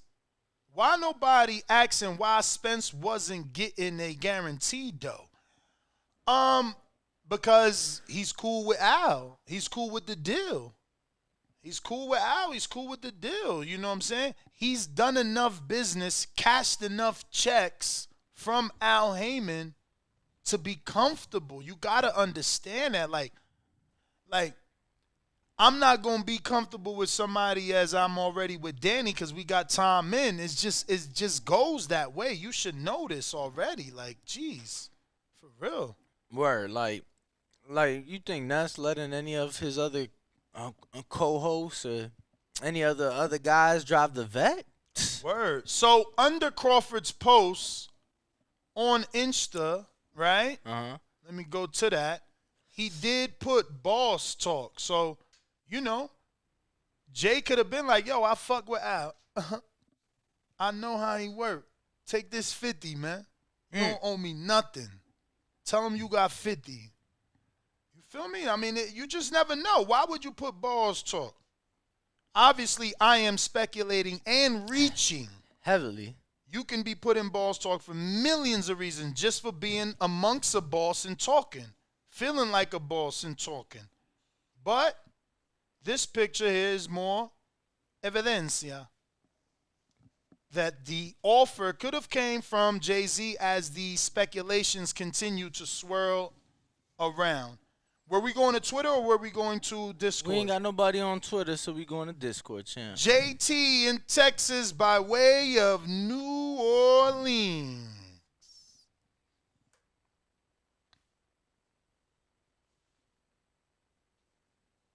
If you're watching this on YouTube, don't forget to smash that thumbs up button as we wait for our caller on Discord to connect. JT, are you available? I see you didn't accept. Alex, what up? If you're on Discord, raise your hand. If you're on Twitter, go ahead and put in a request and we will allow you to speak. Alex Solero. Alex, we can't hear you. C-Dub, talk to us. What up? We hear you. Yo. Yo, Shout out TBV. Smash that like button. It's free. Word. Do something with yourselves. Shout out to the panel. What's up, man? Same old. Humans are, it just, with this, and, with mess, with drama, humans going to make up stuff because they don't know what's going on. Like the Witch Salem trials. And it's just hilarious. Boxing is great at suspense because of the unknown. The schedule of boxing is more suspenseful than the fight sometimes. Now Al Haymon is broke. PBC is broke. PBC offered Canelo $45 million to fight Charlo. 55. 55 to fight Benavidez, 55 to fight Spence. $55 million. So why people are in La La Land saying that PBC is broke? Gave him 40 to fight Plant. Gave him. And the people just, so it's funny, it's hilarious. That's why I tell people not to get mad, not to get emotional. This is boxing. But and C-Dub, Triple G boys. C-Dub, that doesn't prove your point that they don't have money or that they do have money, because you got to understand Canelo's his own business. And what I mean by that is I could go borrow $40 million to pay Canelo because I know we going to do 800,000 pay-per-views. So that 40 I borrow from a bank as a loan, they also know Canelo's value. They also will allow me to borrow that money for that interest. Understand. And so I don't have to have the money. That all one. I'm I wanted saying. to make this one. PBC pay-per-view model is not tailored for Bud pay-per-view history. So, yes, it's just their model, and Bud got to conform to their model. They don't believe that, but they want to get the money to Canelo, or they can find the money for Canelo, but they don't want to find the money for Bud. Well, he don't have a track record. He don't have a track record. His track record isn't the one of Canelo's on pay-per-view, so it's different to ask Al to give him a guarantee. It's different. Right. If you can't even guarantee the money. Exactly, man. And Spence Express, he didn't have a guarantee either. And people just don't understand, man. It's A-side, B-side. It's always existed. Social media and the information age has made everything come to light. When Floyd and Oscar fought, there was an A-side, B-side. Floyd told you everything he had to accept. Google it. When AJ and Wilder didn't happen, A-side, B-side. YouTube it. When Devin accepted the Cambosa deal, it was A-side, B-side. Google it. When Pac denied Floyd the offer of $40 million and Pac wanted $100 million, it was A side, B side shit. YouTube it. It's like it's always been A side, B side demands, and the B side always had to give in. Look, so Yo, even just in the understand. Triple G fight, he covered the 40. Now, obviously, the provider got to get something, but he still covered in the Triple G fight just with the rumored numbers. He made almost 50 mil. And we talking a 575. So how don't you guarantee that man whatever whatever you know within your budget you can make back? Of course, you're gonna guarantee it to somebody who's consistently selling. And not just that, but you got to realize too, Canelo Triple G had already had 2 big fights, so the sponsors coming in spending big money like O'Reilly. Bro, everything was so expensive. That gate, I don't know what the gate was, but the tickets, I remember looking at tickets. Somebody wanted to go, and I looked at ticket, bro. To get in the door, you dropping $350, and you finna be up there in the rafters with a championship banners hanging. Nosebleedy. You know what I mean? Yo, but as a Bud fan, why you think he ain't just tell him the money was from Jay-Z? I'm not sure, man. I'm not 25 million a piece. I know why he did it. He didn't want to talk. So let me ask you this: if they get 25 million a piece, and the fight is not 50-50, do Errol get 35 and Bud get 15? Well, no. If they get 25 million a piece, that's just the purse split. That ain't got nothing to do with the back end. So, like, the A side still could get more money on the back end. He could get the bigger split. So, like, Earl could still get a bigger split on the back end. So, it's like, yo, off of every pay-per-view sold, Earl get $3, Bud only get $1.50. Understand. But what if you want some of that 50 million to be, what if you want that 50 million to be split? Who? 70-30 or Who? 60-40? Who? The 25 million a piece. Yeah, but what if who wanted it split that way? The A side. Obviously he can't get it because that's not how the offer's coming. The offer's coming 25 million a piece. Just like Earl said in his tweet, the only person that was benefiting was Terrence. He did say that, didn't he? He did say that, and then there you go. All of this happening, man, and you'll have some hardcore boxing fan that's been watching boxing forever at like this all new. This wrestling ain't fake. We on Fantasy Island. This is a 50-50 fight. Man, just be real with yourself and the fight that happened, man. Shout out to TBV. Smash that like button. It's free. Do something with yourself. All right. So I'm screen sharing it again so you can see Errol says, he said I wasn't at the table or nowhere to be found. For what? I knew what I was projected to get and happy with it. To be honest, that hedge fund deal was for your benefit. Laugh out loud. Yo, we got the Ghost Boxing on Twitter. Talk to us. If you're watching this on YouTube, don't forget to hit that thumbs up button as it's going to help with the visibility of the show. It'll put this episode in the eyes of other boxing fans so that they can call in and express their frustration or just talk about what took place yesterday on the Twitterverse. Are you there, my friend? You have to unmute. Unmute the Ghost Boxing. La Fantama. Hello? We hear you. Yeah. So I don't know. A lot of people enjoy like this back and forth on Twitter and stuff. I don't know. I kind of find it boring because especially when you know they're not fighting, and considering that one in Crawford's like 35 now, Spence is struggling to make weight. I don't think we're ever gonna get the fight where both of them are in their prime because you can't really say a 35-year-old is in their prime now.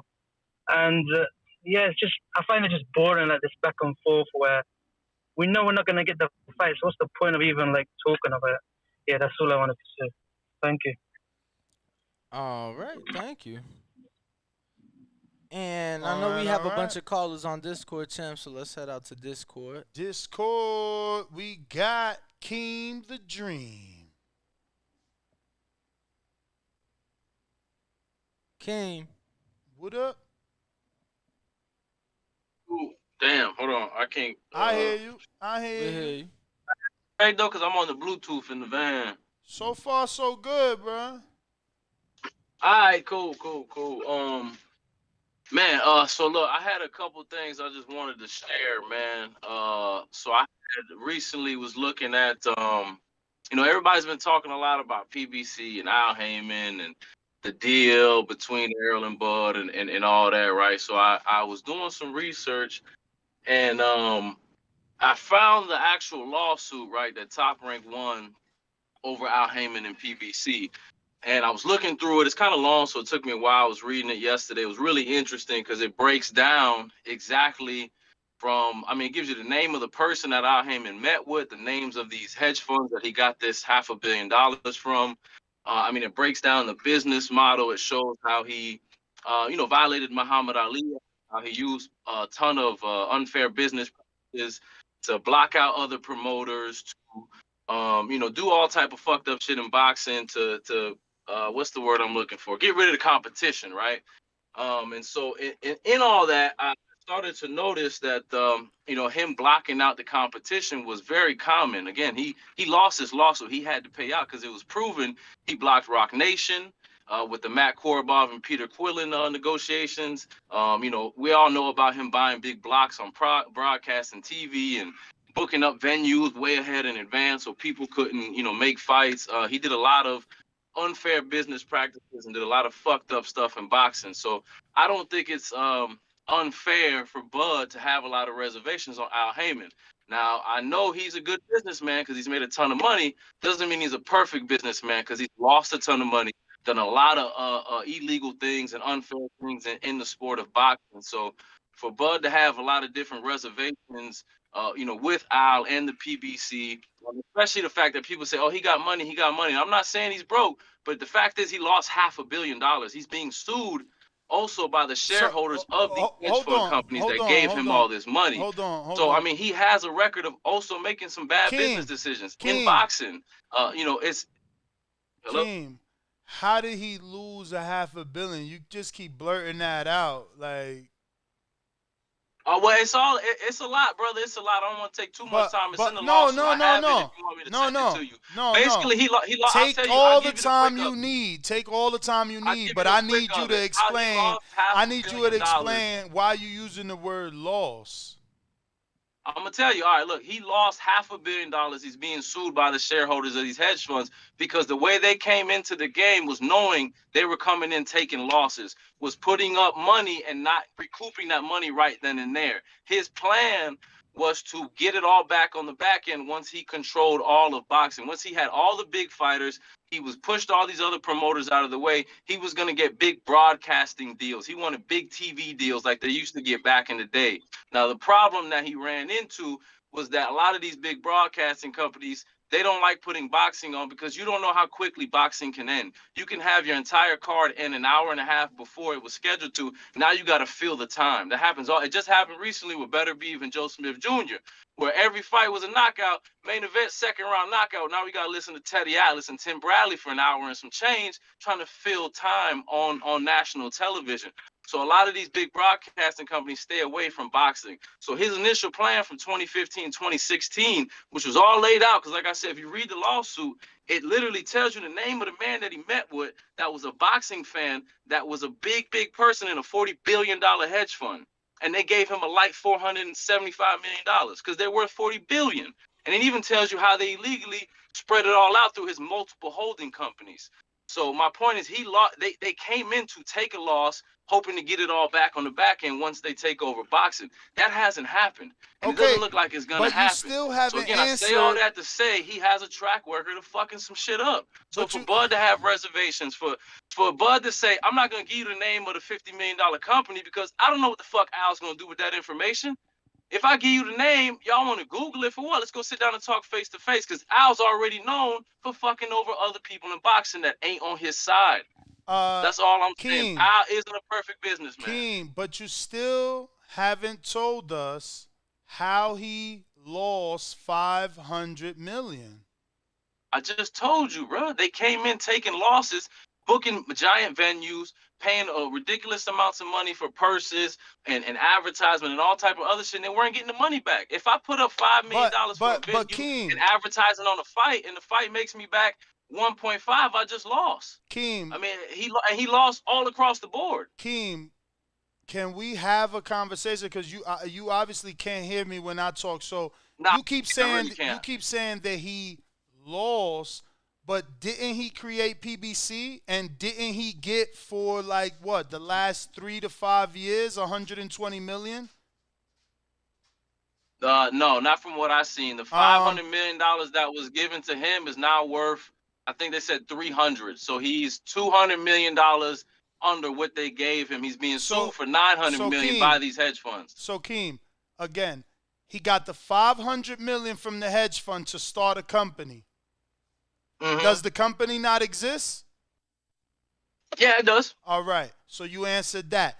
So you said he lost $500 million. How do I lose if my company is now thriving, right? And I'm one of the big three. So with that person's money, hold on, let me finish. Let me finish.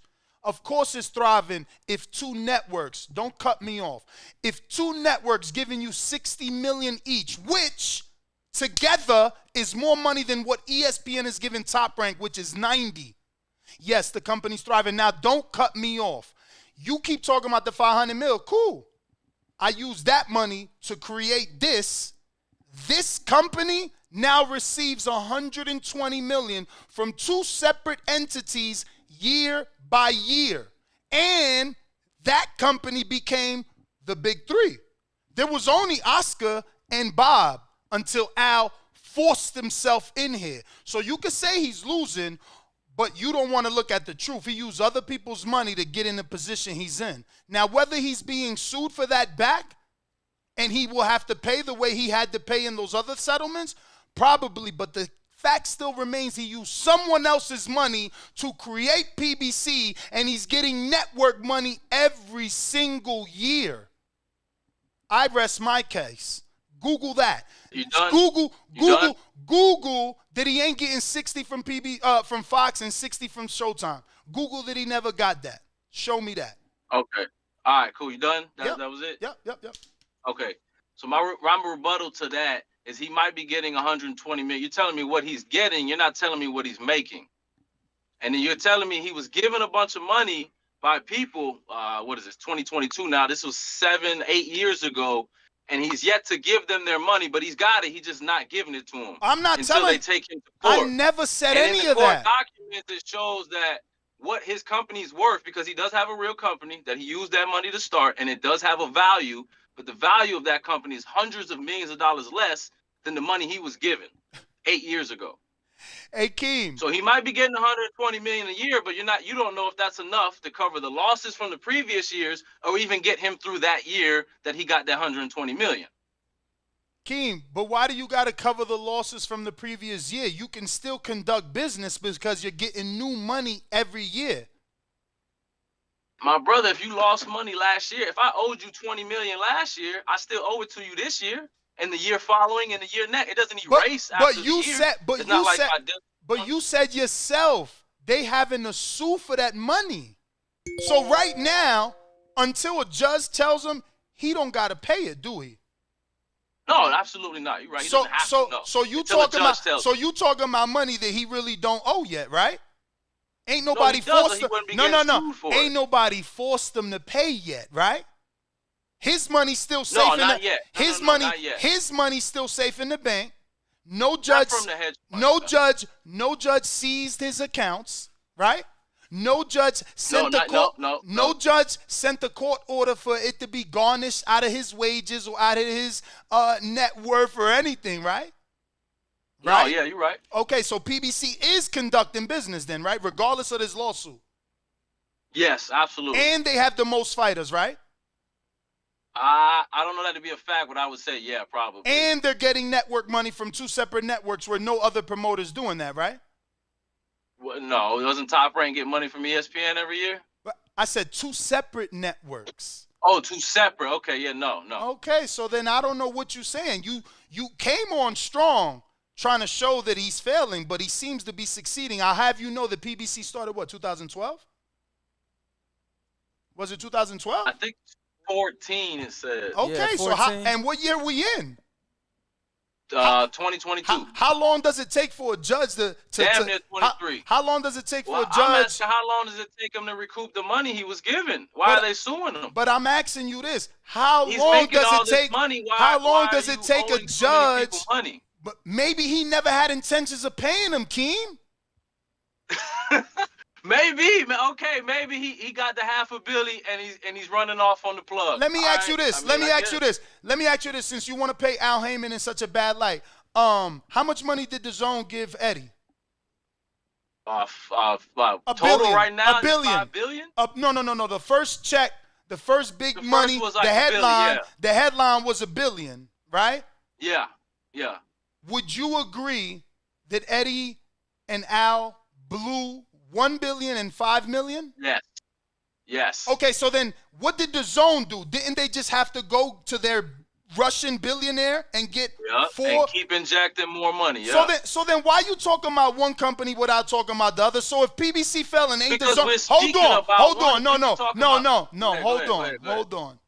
If PBC is failing the way you say, why is the Zone copying the business model? Or rather, should I say Matchroom copying the business model? Why did they overpay Delorme? Why did they overpay Jesse? Why did they overpay Mikey? Why were they willing to overpay Earl?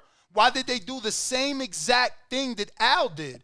Why, when they lost $1 billion, which is double what Al lost, you not calling in to say that he's a fuck off and that Eddie is shady and that Crawford should be worried about fucking Eddie? You talking about Al only like this ain't common practice amongst everybody. You done? Oh, I've been done. Real when quick. I cooked your ass. So no, because it's hard. I'm on Bluetooth. I really can't. Sometimes you talk, I can't hear you. That's what I'm asking.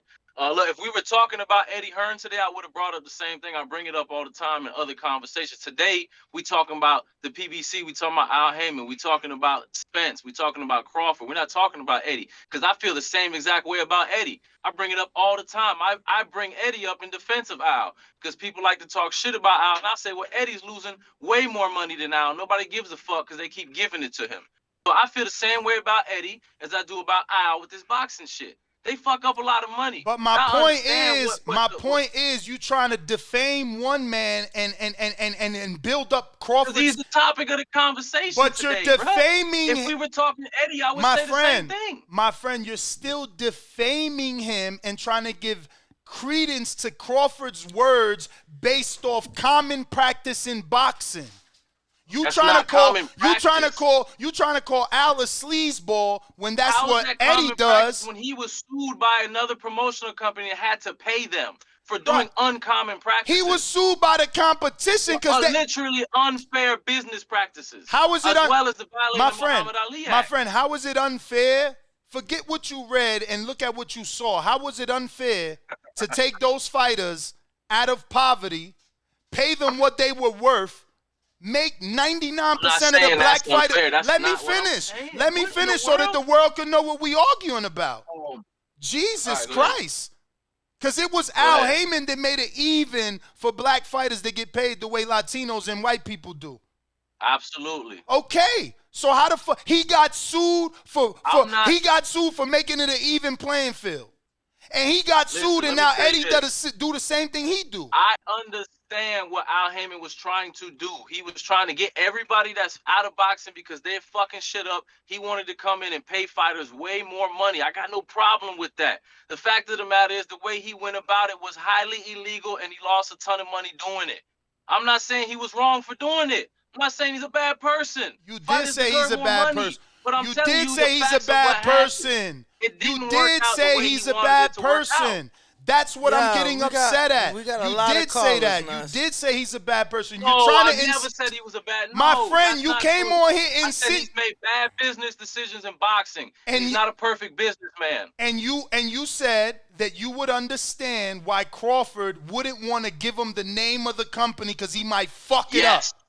How the fuck you gonna insinuate some shit like that? He does that. He's been sued, proven, and sued, and had to pay for doing it already. Okay, and he's also proven putting on the biggest fights in the fucking sport. But that's minute. When has he been sued, right, for getting information about a possible investor and fucking it off? Like you just made some shit up. I'm not gonna. You're saying that Crawford won't tell Al who the hedge fund is because he's afraid Al's gonna go fuck off the hedge fund. Bro, look at what you putting into the universe. Next caller, who we got? CYP. No fucking sort of facts to back that. Nah. He just fucked with one hedge fund, so he might do it to this one. Like, how? Because he knows the name? Because Crawford told him the name? Like, you're trying so bad to give credence to Crawford's words that you would say that. Like, it's Crawford's job to tell a motherfucker where the money coming from, bro. We in America, bro. We can't be taking risks like that. CYP, what up? Yo. I appreciate King reading on this investigation. You sound really bad. You sound terrible. Niggas is really successful. They let you investigate. But CYP, start over. Let me say this, man. Yo, do y'all hear me? You kind of breaking up, man. But start over. Bullshit. All right, hold on. He dropped off. All right, we got Ari Boxing Talk on Twitter. Talk to us. Make sure to unmute. If you're watching this on YouTube while we're waiting for Ari to connect, go ahead and smash that thumbs up button. It's going to put this episode in the eyes of other boxing fans, and maybe they want to call in using Discord or Twitter Spaces. Ari, are you there? I'm here. Good morning, gentlemen. Thank you for having me. Talk to us. Really quick, man. I think it's crazy that people are still pushing this narrative that Al Haymon is this boogeyman, like a bad person doing all this bad thing in the sport of boxing. When in my opinion, I think he's just trying to pay fighters more money and trying to get them to make as much money as they can for themselves and their family. I just want to remind people, because you touched on it a little bit before. Before coming into boxing, Al Haymon was responsible for putting on the biggest concerts for the biggest stars in around the world, like music tours, right? Names like MC Hammer, Janet Jackson, Mary J. Blige, Lil Wayne, Drake. Like, this is who we're talking about. And then he comes into boxing and he's negotiating the biggest fights in the sport, right? And he's negotiating not just with an all-in house, right?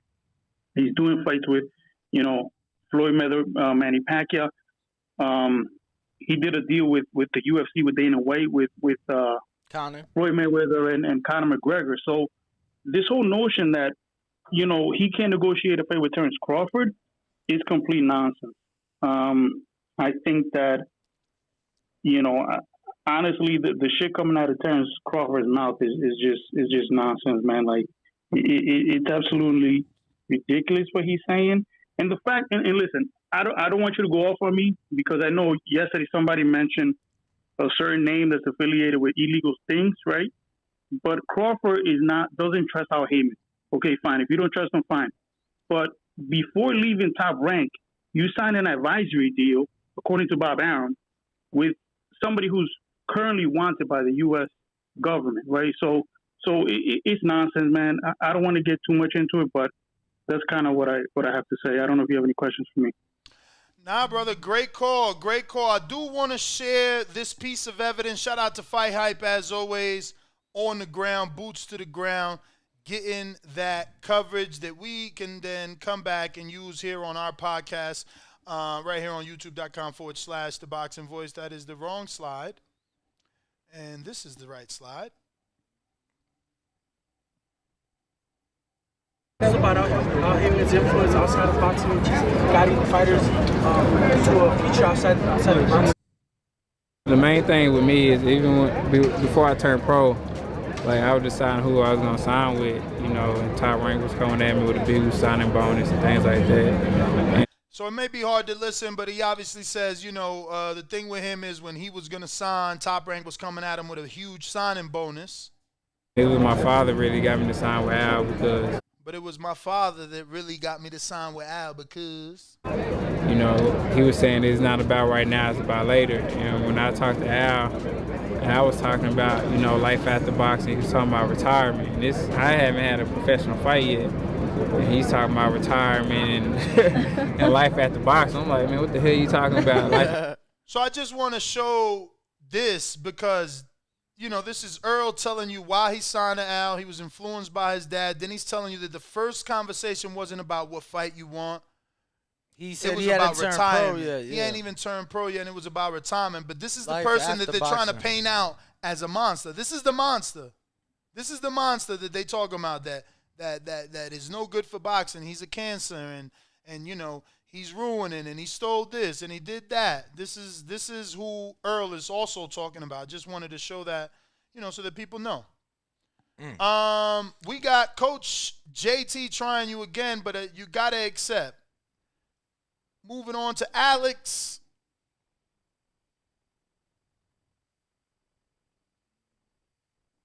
Talk to us, Alex. No Alex. JT? No JT. No, JT's muted. He got to unmute. Yep. In the meantime, Alex don't know what he's doing over there. In the meantime, we're gonna go out to Twitter Space. JT, are you gonna unmute? Line. Yeah, man. What's up? I hear didn't know y'all. I didn't know y'all came to me. That's hold on. Let me about to get my keys. It's out there, right? Right. Thank y'all. Thank you. Hey, what's up, man? So what we talk? That's what you said. I heard you say something about you changing opinions on it. Whose side you on right now, Bud or Errol? I was on one person's side yesterday. I'm on the opposite side today. I'll tell you that.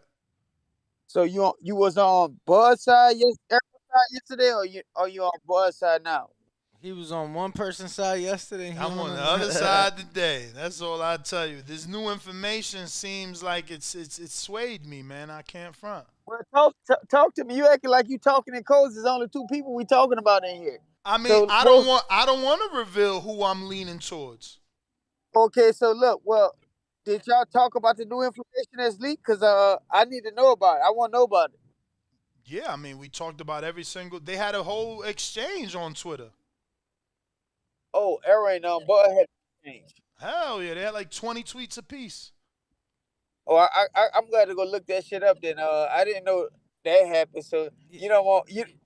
Oh, big man, that's don't want to announce who was side he on, huh? Nah, man. I hear you. Hey, but because you know why? Because imagine I'd have said who I was riding with yesterday. Then the information comes out yesterday. Now I'm flip-flopping, but it's too late because they already sent the audio to said fighter, and I'm already saying, oh, he lying. This one telling the truth. Now today I'm like, damn. I thought he was lying, but it looked like this one telling the truth. So it's like I just got to sit back and let it all play out. Your boy, Coach Errol, was talking good about you, though, Ness. Oh, I appreciate it, man. Tell him I miss him, man. That guy is a great boxing mind, man. I hope he gets an opportunity to show it. Yeah, man. Well, he got two sons that's he been training, and like I said, we spar them all the time. They down here in Texas. That's dope. We spar them all. We spar them all the crazy, time, man. over there. Like we were chopping up yesterday, and I didn't know he was that deep into the boxing world, though. Yeah.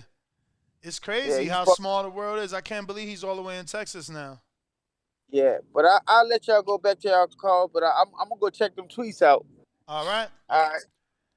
And then man. Believe me, if I wanted to get on the side of the emotion, I would ride with like Bud to get the Big Fish family mad because they really be out there. Line 6 Ripped on Twitter Space. Talk to us. Is that Rip or Reed? That's the Boots guy? Unmute. Talk to us. Hey, yeah, that's just Line 6 Reed. I don't know why my Twitter name is Line 6, whatever the hell that is. But hey, man. For real though, man. This whole thing with Spence and Bud, I think it's pretty cool how they went back and forth. But this is what I wanted to get at you about, Ness. If you spent the same time promoting Boots like you promote Al, Boots would have a big fight right now. You doing yourself, you doing this channel a disservice. I mean, now I'm gonna give you credit. I mentioned you. Hold on, Ness. I'm getting I'm just saying, who we give fighting? You credit though, because last week I couldn't call in because my job and stuff, and y'all was showing Boots a lot of love, and I reached out to you like, hey Ness, you got to keep that coming. You say you the voice of the people. The people is telling you what they want. They want Boots in a big fight. But he said he announcing. He said he announcing a fight. We talked about that. We tried to get his father back on. He called us after the show. Like we could only talk about when Boots do something. He announced that he gonna fight, but he ain't announced no fighter. So we could only talk a little bit at a time. Ness, you make absolutely no sense. We talking about Boots here. Anything Boots puts asses in seats, listeners on phones. stop that, Ness. You know, But I'm Boots saying, is the where best we, fighter we've I'm ever saying, seen. I'm saying, so He got to prove that. I'm saying, but not just that, but it's like, bro, we got shit in the headlines right now that isn't Boots. Why would we not talk about that to just come up with some shit to talk about when there's things in the headlines to cover? Yeah, I I just need respect him that, to but announce a I'm just fight, and okay. then we can But talk about it. give me one more second, Ness, and I'll get off because I know you're waiting for me. All I'm saying is just please tell me, Ness, when you watch Boots, don't you just think like, how is this possible, man? Like, it's just funny to me because I don't see how more people ain't like. I was thinking a few weeks ago, if I win the Powerball, I'm gonna be the guy to be like, hey, listen, I give you $100 million and you $100 million to fight Boots, and I give whoever's backing Spence or Terrence Crawford, I give them $100 million. So there's nobody in the way to get Boots his bag in this fight. That's what I was sitting How there you thinking. gonna I'm gonna make do your with my money Powerball back? with. I don't seeing Boots is all I want to do. Oh my goodness. Champ, Hey, Ness, man, Champ. what's up? So I get where you coming from, right? And the thing is, right? I think that you're a big believer in the eye test, and so am I. So am I, right? So when I seen Errol Spence fight Phil LaGreco in 2015, right? Way before he fought Kell Brook, bro, I'm like, this the best welterweight in the world. Like, Floyd retired because he was still active. He had just beat Pacquiao the month before he was fighting Berto. That was supposed to be it. But when I seen Earl that day, I thought he was gonna be the best welterweight in the world. Now, first time I seen Boots, I thought he was gonna be the next one. But the thing is, champ, we just can't. The shit gotta happen for one, and we can't talk about somebody that's not currently in the headlines when there's big shit in the headlines right now. We got 1,000 people tuned in. Like, this was big news. We got right 1,000 people tuned in. Let me so. see you on Discord, CYP. What up? Man, wait. Hello. Yo. Yo. Let me know. Y'all hear me? Yes, sir. All right, now I'm gonna give a shout out to King for doing his investigating. Top niggas on the job. That's what they do. They investigate and rush to judgment when a black man is doing great. But secondly, you realize that Bob Arum sued for $100 million, allegedly got $400K. De La Hoya sued, his case got thrown out. Right? All these things that are happening, the judges, when they see them, they don't agree with what was on the suit. But today, we're supposed to believe everything that's on a suit that a judge hasn't seen yet. It's obvious that a lot of y'all have never been to court and never been sued at all. It doesn't mean shit until the judge sees it. You usually never get everything you're suing for, okay? It's always some bullshit on it. I do not care what's on one side of a suit. You should care what the judge says when he sees it. Exactly. Because it's been going on so goddamn long that if it's so damaging to this man's career, why wouldn't that help Oscar De La Hoya in his lawsuit? Nope, it got thrown out. Wouldn't that have helped Bob Arum get the money he wanted? Nope, he got $400K out of $100 million. What is wrong with y'all? Get the fuck over it. Al Haymon is doing what he's doing. He's been doing it now. He's going to do it in the future. And Errol Spence just told you it's about the future with this man. Some of y'all just going to be mad, man. And I'm starting to realize I'm about to put my cape on for Al because I got a whole lot of niggas to fight off. CYP. A whole lot of niggas to fight off. CYP, since people investigating and we got our Inspector Gadget shit on. Let's investigate this. Find me an individual in this world that's worth 9 figures, so that's 100 million or more. That's worth 10 figures, that's $1 billion or more. That has never been sued. Sued. Find me somebody worth that much money that's never been sued. Find me a businessman that's bringing in 9 figures, that's bringing in over $1 billion, and that they've never been sued. Find them, please. Exactly. Could you imagine that all somebody had to do was create a suit against you and say things, and that was gonna be the win? Like, I don't think y'all realize it. Listen to me personally. I have won 5 cases. I'm 5-0. You ain't gotta believe me, but I'll show you in the back card if you don't believe me. When somebody's bigger and better than you, at least they think so, they will lie on you. They will say things and think that you're going to be scared enough to settle. They think you're going to be scared enough to settle. Or he's either not going to show up or he's going to settle. But when you know your business, you say, all right, I'm calling your bluff. You take their ass all the way through. and you end up winning. All right, CYP. I'm with you, man.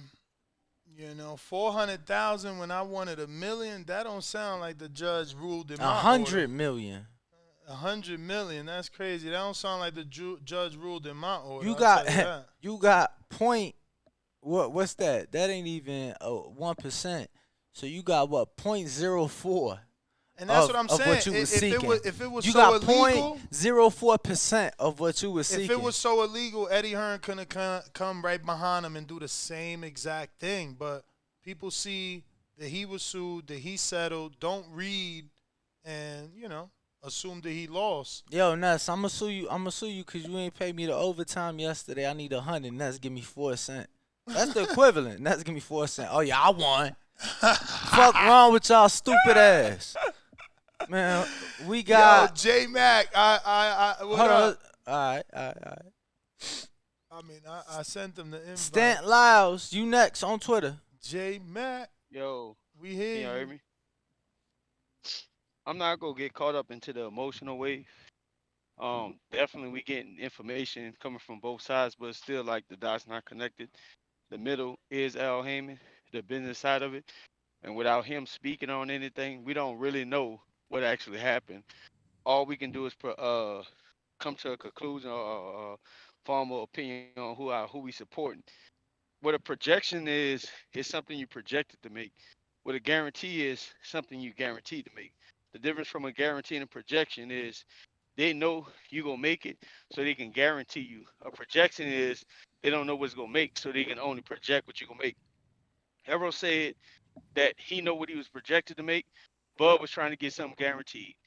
When we go back and forth with what they say and stuff, you can get caught up on what he said, how he said it, and what have you. Something I think you learned and should stay consistent with Ness is not have that emotional wave, because you tend to show you tend to be a flip flopper. But if you go take that from that day, I ain't gonna hold you to that because you normally flip flop.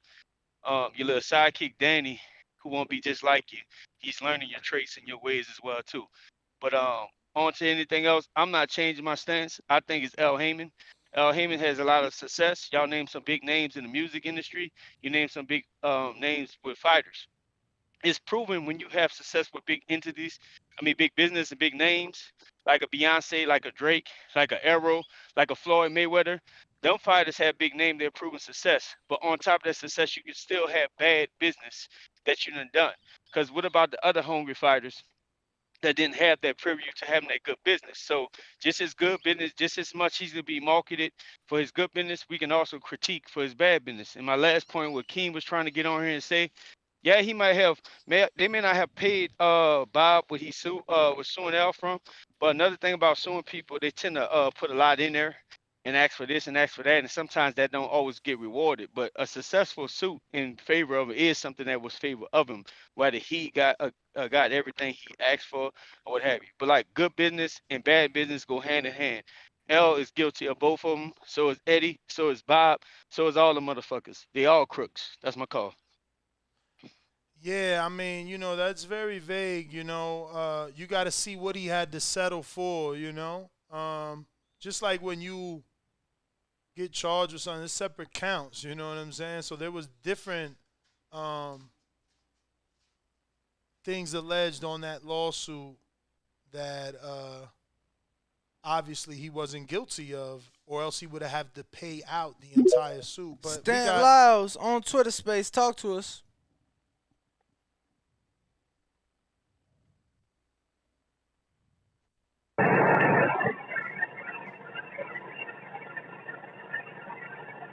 Hello. Can you hear me? Are you on the Not Bluetooth? Not really, brother. Not really. You sound really bad. We're going to come back. Yeah, if you're on the Bluetooth, brother, if you can't get off, we can't. It's just, it's pretty bad. But Ray Johnson, if you can't get off that Bluetooth, we'll absolutely come back to you, though. Ray Johnson, talk to us. Yo. Ray Johnson. Yo. You. Yeah. What up? Yeah, it's right. Yeah, I was calling about the my bad. You good? But the Al, the whole thing with Errol Spence. Can you hear me? We hear you. Can you hear me? Yes, we hear you. We hear you, champ. Hello? All right. It looks like Twitter Space is acting up. I mean, that's him. Because we hear him. We hear you. You guys just need to talk. That would be the best thing you can do. SDX Renzi, what up? On Discord, SDX. Good morning, y'all. Shout out to TBV. Shout out Danny and Ness, man. I just wanted to answer as far as I think the topic was what I came in on was the poll that I answered. Is this good for the fight or bad for the fight? That's the only thing I really want to speak on. And I feel like we gotta look at that both ways and say, I feel like the battle on Twitter is good for the fight. It's getting a lot of eyes on it. A lot of people getting in tune with boxing because they hear what's going on, they see what's going on. This still is the biggest fight in boxing right now.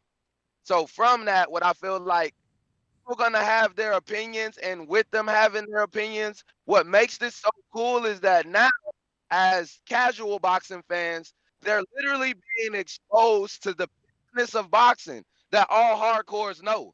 Hardcores know about the purse bids and the guarantees and the projections and all this that the casual fans we don't know about or really care about. So I feel like it's interesting that as this information be thrown from both sides or just even put out there, that casual fans are picking their sides and either riding with the fighters that they like now because they like that fighter or because they may switch sides and say because they like that fighter does better business. So I like that this just gives more avenues for more people to get in tune with boxing and really see what's going on because you got people who don't even like boxing, but they financial advisors. They calling in, speaking from a financial standpoint and going with this fighter, and they don't even know if he can fight for real. They just like, I know financially how business should be done. So this is who I'm going with. And I feel like that's cool. Like as fans of boxing, and especially as hardcores like y'all, I feel like we should appreciate this more because more people are going to be drawn because when you pick that side because you feel like the business is better on that side, okay, now the fight is made, these fighters get in the ring, you going to bet with the business. You going to bet with the good business. And I'll bet with the fighter because I look at boxing from the winning and the fighting standpoints. Who gonna get in there and throw hands? So I just like the avenues that it's bringing to boxing. I appreciate TBV throwing out the controversy, and it ain't no picking sides. We gonna give it all to you. This is what the boxing voice is. If y'all listen, everybody that get to speak their truth and them allowing us, that makes us the voice. They're just the platform to allow everybody to have a voice because without them, you could talk about Al Haymon, but who the fuck gonna listen to you? Y'all could post about Al Haymon on your Twitter all day, and nigga get no reposts, no likes, no shares. But at least you know you could call into the boxing voice, and you got 1,000 people listening to you right now. So all y'all calling in with y'all emotions, just appreciate the fact that they even give us this platform to talk, and that's my call. Shout out to the boxing voice, man, the hottest boxing podcast on the motherfucking planet. Shout out to USDX Renzi, always getting that money with us on the betting show. He makes some good bets. Who else we got? We got super chats we got to get to, right? We last stopped off at KDDR. We got Batty Rich. We Crawford. read that one. We got Christian. We read that one. We got BX the Don. We didn't get to that one. $10 super chat says, dream scenario, Mauricio orders Crawford as Spence mandatory, orders a purse bid. Eddie Hearn wins a bid on worldwide pay-per-view, then we will find out the truth. That would be dream $5 scenario super for chat sure. from Damian Arnold says, rumor, some of the investors were Jay-Z and Tyson. Not Mike Tyson. Tyson Fury? Because why would you, like, Tyson don't need to be silent. Everybody fucks with Tyson. Come on, man. What's my man name from Florida? He signed to Tyson before he signed to Al. Erickson Lubin. Tell him, man. Tell him again. Like, Tyson is a household name, bro. Like, we need Tyson to get his shit together and be Bob and Al and fucking, what's my man's name? Oscar, too. Hold on. Go ahead. What's the next super chat? Yeah, we got $2 super chat. Don Ricardo said PBC broke, no guarantee for either. Run up a mill, $2 super chat. Yo, said, let me answer that though. Let me answer that. It's a $2. You shouldn't answer that, I bro. want to because I don't think that people understand business for real, right? Like, why would you call someone broke because they trying to use other people's money? Like, that's what rich people do. Rich people don't go in a bank and take out money to invest. They get investors. I'm so like shocked as to why y'all think this is strange. Oh, PBC don't got no money, so they can't guarantee them. Bro, even if they was sitting on fucking $700 million, why would they use their own money? Danny, what did we find out yesterday? That the promoters can actually get bank loans. I never fucking knew that. No, I mean, 11 years doing this shit. You never knew that a business could get a business loan? I never knew that a bank would be stupid enough to lend a promoter money to pay a purse. No, the fuck I didn't. I'm not embarrassed to say it. No, the fuck I didn't know that a bank would go to a promoter or a promoter could go to a bank and say, I got to fight. I need to pay this fighter if he wins. Can you front me the money? That shit sounds insane. It should be some high fucking interest. We got Run Up a Mill, $2 super chat said, what's your thoughts on Shakur? Man, you want to read that or you want to address that, I should say? Where on Shakur? Yeah, I mean, luckily that didn't take place. And, we hope that Shakur is emotionally and mentally in a good space. Being around what he was around, suffering what he had to suffer, the trauma that could come from that. Let's hope that we get to see my good Newark native back in the ring. I'm happy. Somebody you got a friendship with, a relationship with, you know what I'm saying? Exactly. I'm happy nothing happened to him in that situation with Quavo. What is it, bro? Yeah. Just, the situation overall. But we got $2 super chat from Q from Newark. Said, what if the money came from Hove and Crawford couldn't say? Then why couldn't he say? Why would Jay-Z, who I consider one of the smartest businessmen out here for sure, he been doing amazing business decisions.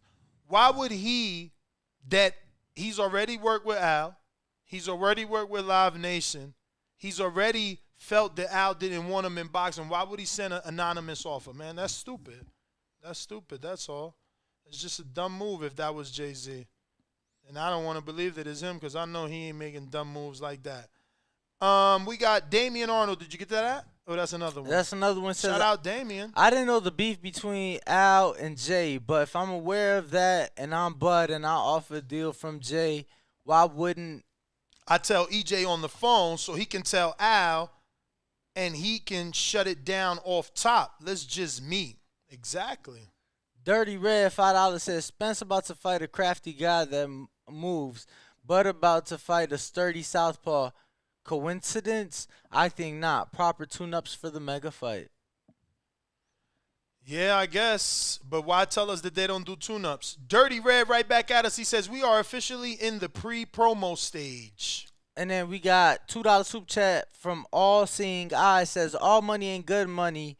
Like that, no guarantee. Crying, laughing emoji. But that's what I'm saying. You laughing because, for one, you never got a back-end check. For two, you never worked with Al. For three, you never seen that not having a guarantee don't mean nothing to him because he's still getting paid. Like, you guys are laughing at a dude that's been getting this deal for the last 4 pay-per-views. How are you laughing at him when he's the big fish? He's the A-side. He's the one on pay-per-view successfully. But you laughing. Oh, you ain't got no guarantee, Errol. Meanwhile, you want your favorite fighter to fight him. Meanwhile, you want your favorite fighter to get a pay-per-view with him and get a payday. Which one is it? Jonathan Lombardena, $2 super chat says, a tweet is not a reliable source of information. When it's coming from a verified account, a tweet is an extension of yourself. A retweet is an endorsement of that tweet.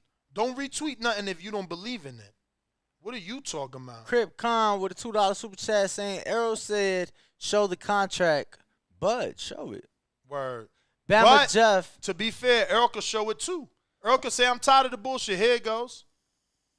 Bama Jeff 79 saying with his $5 super chat question.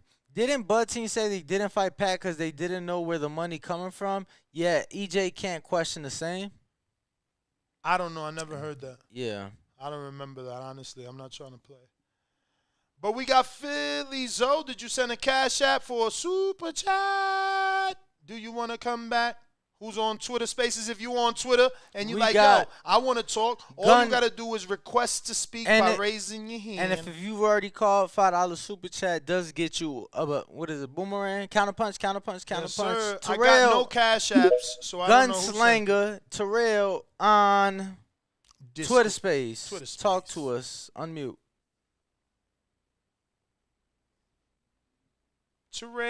Terrell, you gotta unmute, champ. ATL, shorty, ATL.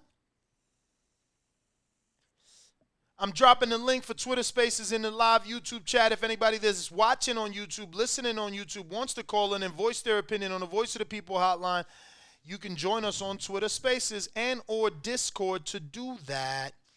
Well, are we done? Yeah, I was gonna say if we don't get no we got a counter super chat. punches. Philly Zoe says, "I didn't know. What didn't you know? Oh, for the counter punch. Here you go, Philly. You back. Talk to us, Philly Zoe. But ultimately, I just want to say, y'all. Yeah, even though you on Bluetooth again. I'm on. You said what? Just talk. Go ahead, champ. Yeah. If Bud don't fight Spence, though, we gotta remember this is a duck. We gotta call it for what it is because it's bigger than him not fighting Spence. If he don't fight Spence, that means he's not gonna fight Jamel Charlo. He said, and he definitely be able to fight Boots because they are the same umbrella.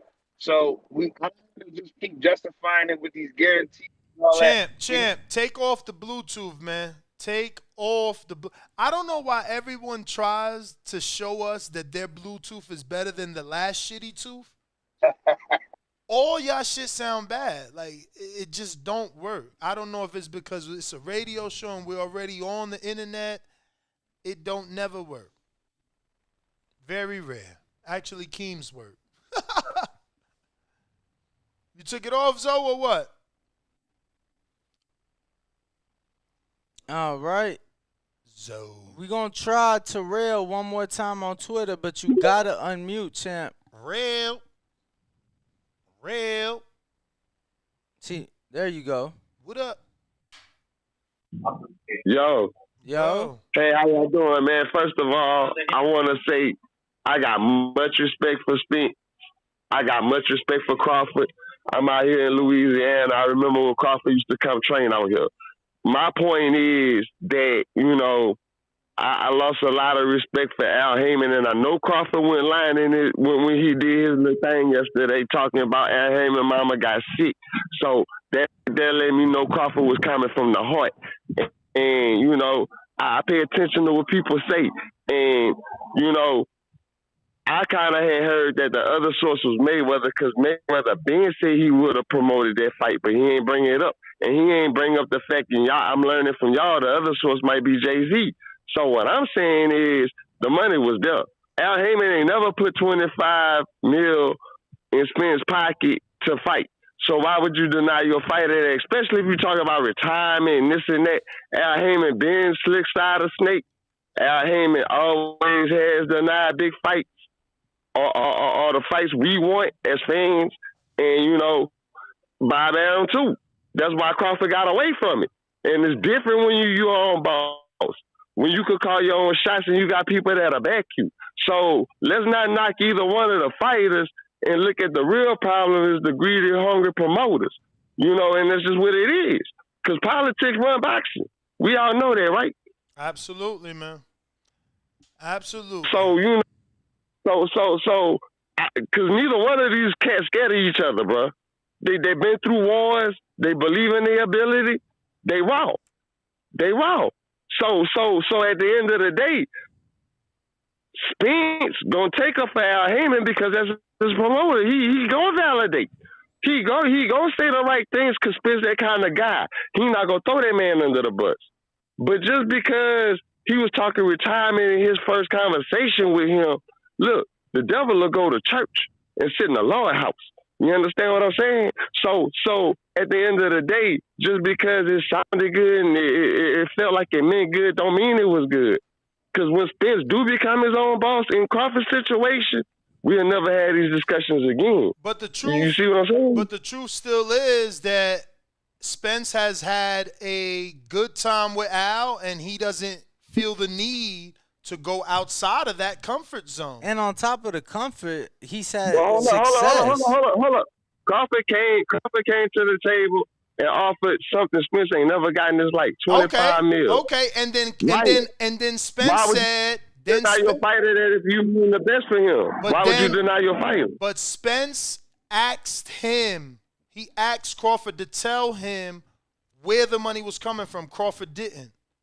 Crawford said, y'all said it. Look, I learned this from y'all. I can't tell you because if I tell you, then Al Haymon gonna get the hate because he was trying to get with my wife. Or if I tell you it's Mayweather, he gonna stand that down because he can't stand Mayweather.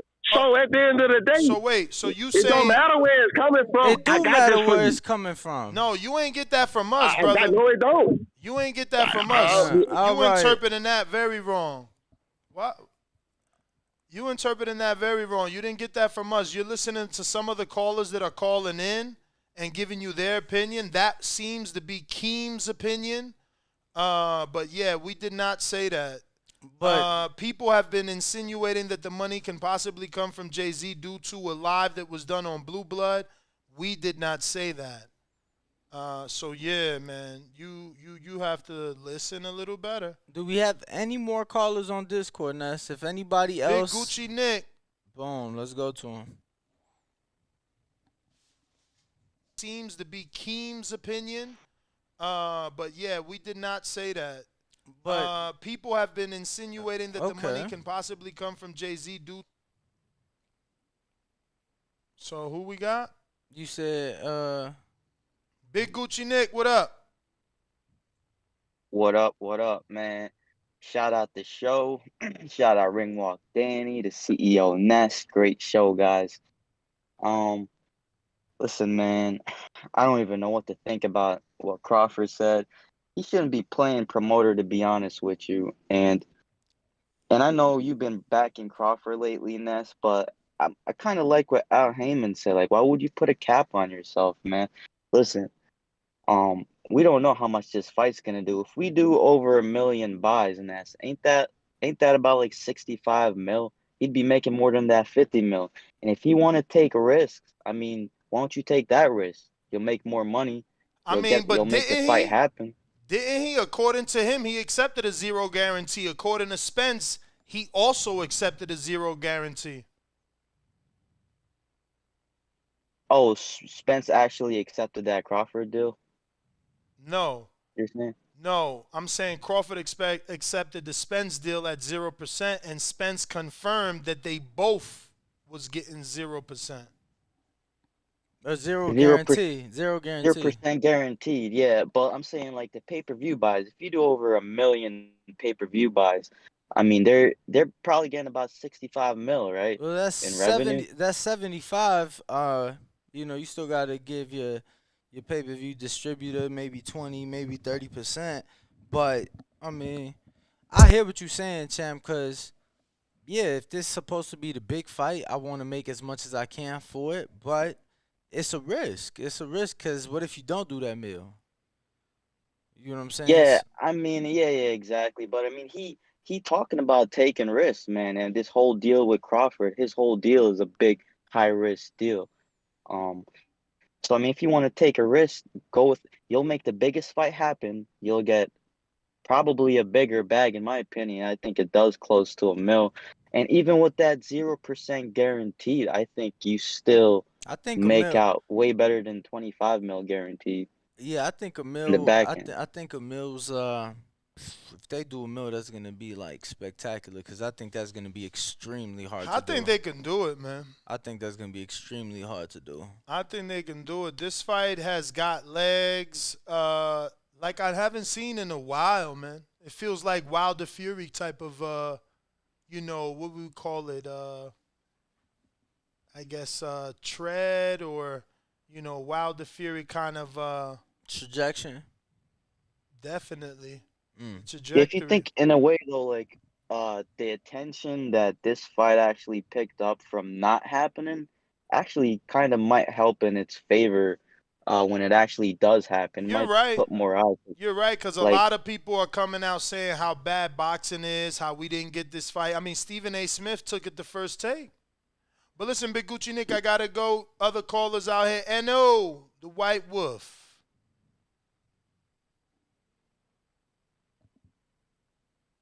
I know. Talk to us.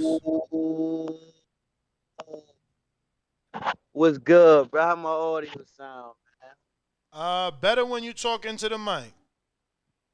All right. I'm good now. Yep. All right, bro. See, bro, it's like I don't know if this the bold or the beautiful, or the young or the restless. I don't know what's going on right. Know what? This shit like an episode of Love and Hip Hop or some shit, bro. Is this shit pulling me all kind of ways, bro? Then we got Blue Blood. He's saying Jay-Z. That's from what I heard on the show. I ain't see I ain't see the podcast, so I'm hearing from the show that Jay-Z supposed to be involved. Haymon and Jay-Z, they kind of bumped heads back in the gap, but I mean, you know, money in both pockets can heal all wounds, you know what I'm saying? So we gotta see how they turn out, bro. I mean, if it is Jay, they gotta find a way to work with him. You know what I'm saying? They gotta find a way to Man, I don't work that care out who with it Rock is. I don't Nation. care who it is, man. We don't know for sure, but we just want to see. Plus Blue Al said it already was Jay, said right? it Then don't Blue said matter. was Jay. It don't matter. No, Al we gotta already start said Ness. he ain't We giving this gotta fight to start. nobody. Yeah, he said that, but I mean, well, He said he ain't even letting nobody touch it, so you might as well all stop right, check dreaming. this out, dude. That's every time it was a situation to where a fighter was offered money from an outside entity, right? Didn't L match it or do better? So I guess we gotta see. We gotta see what that he might get Crawford then what they looking I for. mean, he ain't got to match 25 million guarantee. If you can't even tell us who it's coming from, how I'ma match a fake offer? I got to make sure it's real. Tell me who the Blue people said are. it from Jay. Blue said it from the Jigger Man. So why Blue could say it but not Crawford? Don't that sound weird to you? Because Blue is in a different position, like, you know what I'm saying? Blue is in that position Oh, he greater than Crawford? He broke the what it is? BLK. He broke the BLK news. I mean, before Crawford. I thought Earl called it BFL. I mean, fuck, don't nobody know. Crawford don't know the name of the motherfucker is. But it's something, whoever the people is giving them 10 mil. Let's do that. Because Crawford don't know, Spence don't know, and we don't know. So I guess we find out the night of the fight. Crawford tried 3 times. So, I mean, you got to excuse me. That's if I don't get it right on the first try, bruh. You feel me? Word. But what I'm saying is, though, Blue said is possibly the Jigger Man. So we got to take it because we got to start giving each other respect as journalists like that. Sometimes I'm a journalist on here. I told y'all the fight wasn't happening this year, and look what's going on. They had shit you said, shit Danny said. We all true at some point. Even Cobbage and them, they wrong at some point. So I'm a roll. If I can roll but with it's a Cobbage, difference. I'm a roll with Blue. It's a difference. I'm a roll with Blue. It's a difference, and I'm not saying that Blue wrong because obviously, like you said, he brought us BLK Prime. But what you saying, bro, it's a difference from having the source and you have a reason for saying what you saying and just taking a guess. You know what I'm saying? I mean, cause we all gonna be right eventually taking a guess. It kind of makes sense though, but be honest, it kind of makes sense. Jay-Z, he tried to get with Braun. Remember back in the day when Braun and I ain't appreciate when Braun did that. When all Braun had to do was just not mess with him. He ain't had to get online and you know what I'm saying, do the shit he did with Jay and with Eddie Hearn and all that. But what that got to do with this, champ? What that got to do with this? I'm just saying, like Jay Z in the past tried to get Haymon fighters, so at least tried to work with him. So it Yeah, makes sense to me if Jay tried to be involved in this. back when Rock Nation Sports was involved in boxing. How you know he not trying to get back in boxing? What a better way than the biggest fight in the game right now? Ain't a better way to do it. Look at BLK, what they did for this fight. They trying to get this fight. So I mean, we Trying to can't get put it what past fight? Jay-Z trying to get Trying back. to get If what somebody fight? told me Master P Come was on, trying to man. I gotta go, man. You out here just saying shit. We ain't hear nothing about BLK making an offer for this fight. Y'all can't just be making shit up, because then you got other people calling it. Well, I heard it here. I heard here. Nah, you ain't hear that shit here. That's one of the callers talking that Jonathan craziness. Solero, make sure to unmute on Twitter Space. Talk to us. Uh-oh. He couldn't get on Discord. Let's see, do we got it any better on Twitter? Hello. Nah, Jonathan don't know how to work his mic on his phone. Nah, he unmuted. No, he don't know how to work the mic, though. I mean, see? If you either muted or you not muted. If you ain't muted, just maybe talk. he never gave access to his mic via his phone. Or he's using a shit tooth. Jonathan. In the meantime, we got Post Up, $10 super chat. He says, question, why couldn't Crawford use the $25 million leverage Black Prime? Wait, why couldn't Crawford use the $25 million to leverage Black Prime to get more than 10? Does that mean Crawford needed Earl for the 25, which he stated in the past he don't need Earl for anything? Of course he needed Earl. Who the fuck giving him 25 guarantee? Is 25 guarantee to fight Earl? Of course he needed Earl. You talking about a 10 for an Albanesian fight. Two totally different things. But anybody else on Discord, champ? On Discord, we do not have any hands no raised. No counter punches. On Twitter, what do we got? That's it on Twitter, unless we have a counter punch. We actually got a super chat from T Bonafide with the $2 super chat. He says, salute TBV. Salute to you, champ. Salute if you're watching this on Twitter Space or you're listening on Twitter Space, don't forget to retweet, quote tweet, spread the word of our live spaces. We're going to try you one more time. Spread the word of our live spaces so we can get more callers in here to engage. Jonathan. Talk to us. What's up, man? Can you hear me? We hear you. Loud and clear. See, he gave access to his mic. Hey, bro, like, the first red flag, like, Errol didn't write those tweets. Like, he hired a ghost writer. Why? For the tweets. Bro, that's not how he talks. Do you think Errol talks like that? All punctuations and everything? Like, that's not how he talks at all, I saw plenty of grammatical errors, so I don't know what punctuations or like. The first couple of tweets, like, he was clarifying, replying. Like, he didn't even go live with Crawford. He was there live. He waited, and everybody's saying, like, that's not him. He hired a ghost writer. That sounds like a contract verbiage, like, and he even admitted, like, he wasn't training in October because he was somebody's birthday. Haymon also, like, he said his mother was sick. Like, Floyd said that the fight wasn't happening this year. So what are we talking about, bro? What are you talking about? That's what the fuck I'm trying to figure out, bro. Floyd said the fight it was not happening this year, bro. That's cool. I was actually in the room when Floyd Mayweather said that, right? But aside all that, bro, we've had 1,000 people, over 1,000 people watching concurrent live. Plenty of people call in. You talking about everybody saying I'm watching the chain. Nobody said shit about a ghostwriter. Like, what are you talking about? Maybe no, the comments, bro. Fight high comments. Like, that's bro, really, you think that was Errol, the first few tweets? Like, do you think that's really Errol? That's how he talks?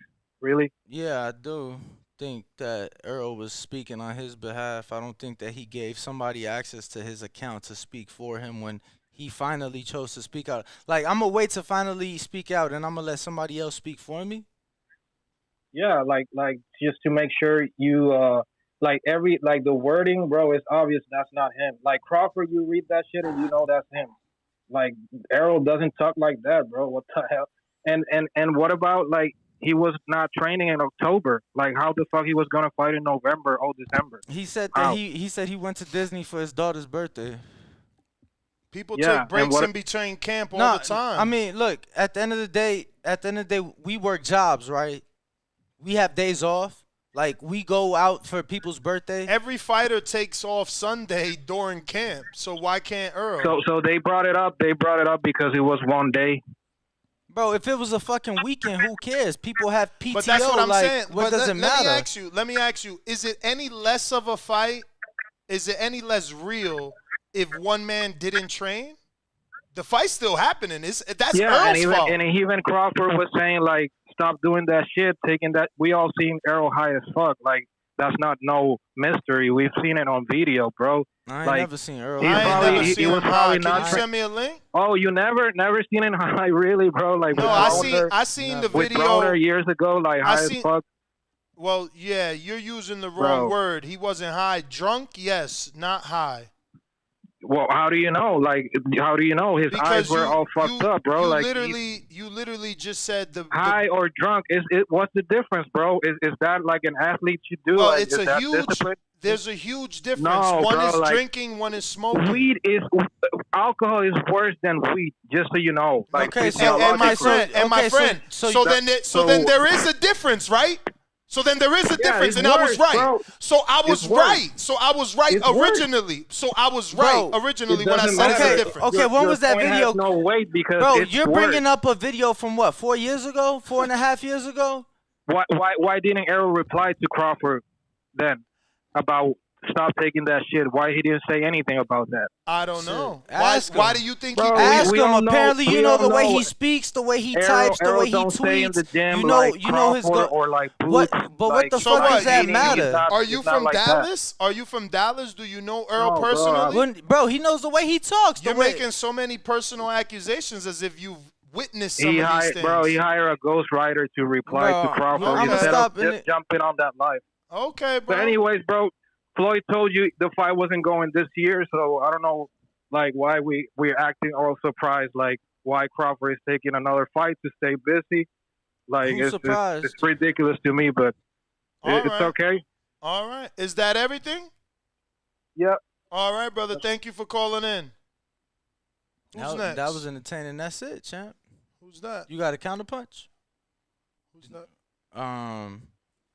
Ray, in order to get a second call, you do have to send in that counterpunch, Jose. Ray. Oh, shit, I can't take that right now, Jose. I'm live. But it does look like that is everyone. If we don't got any more super chats, let me double check. Counterpunches. We got Oscar says what's that super chat? He said he worked low key at EJ Farm.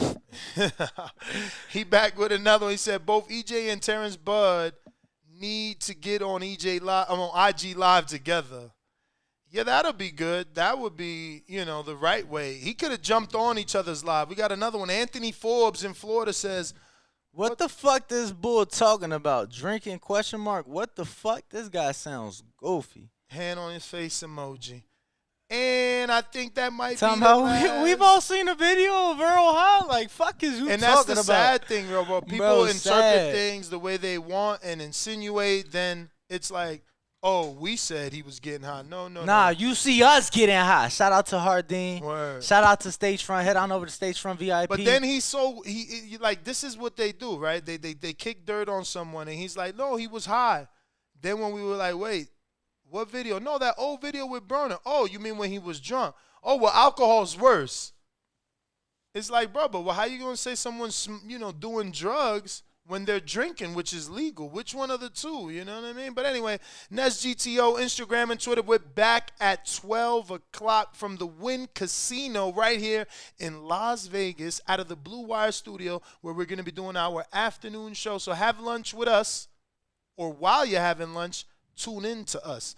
Hit that thumbs up button. Future, present, past, it don't matter. It's going to always help with the visibility of the show, the growth, and with more callers. Peace.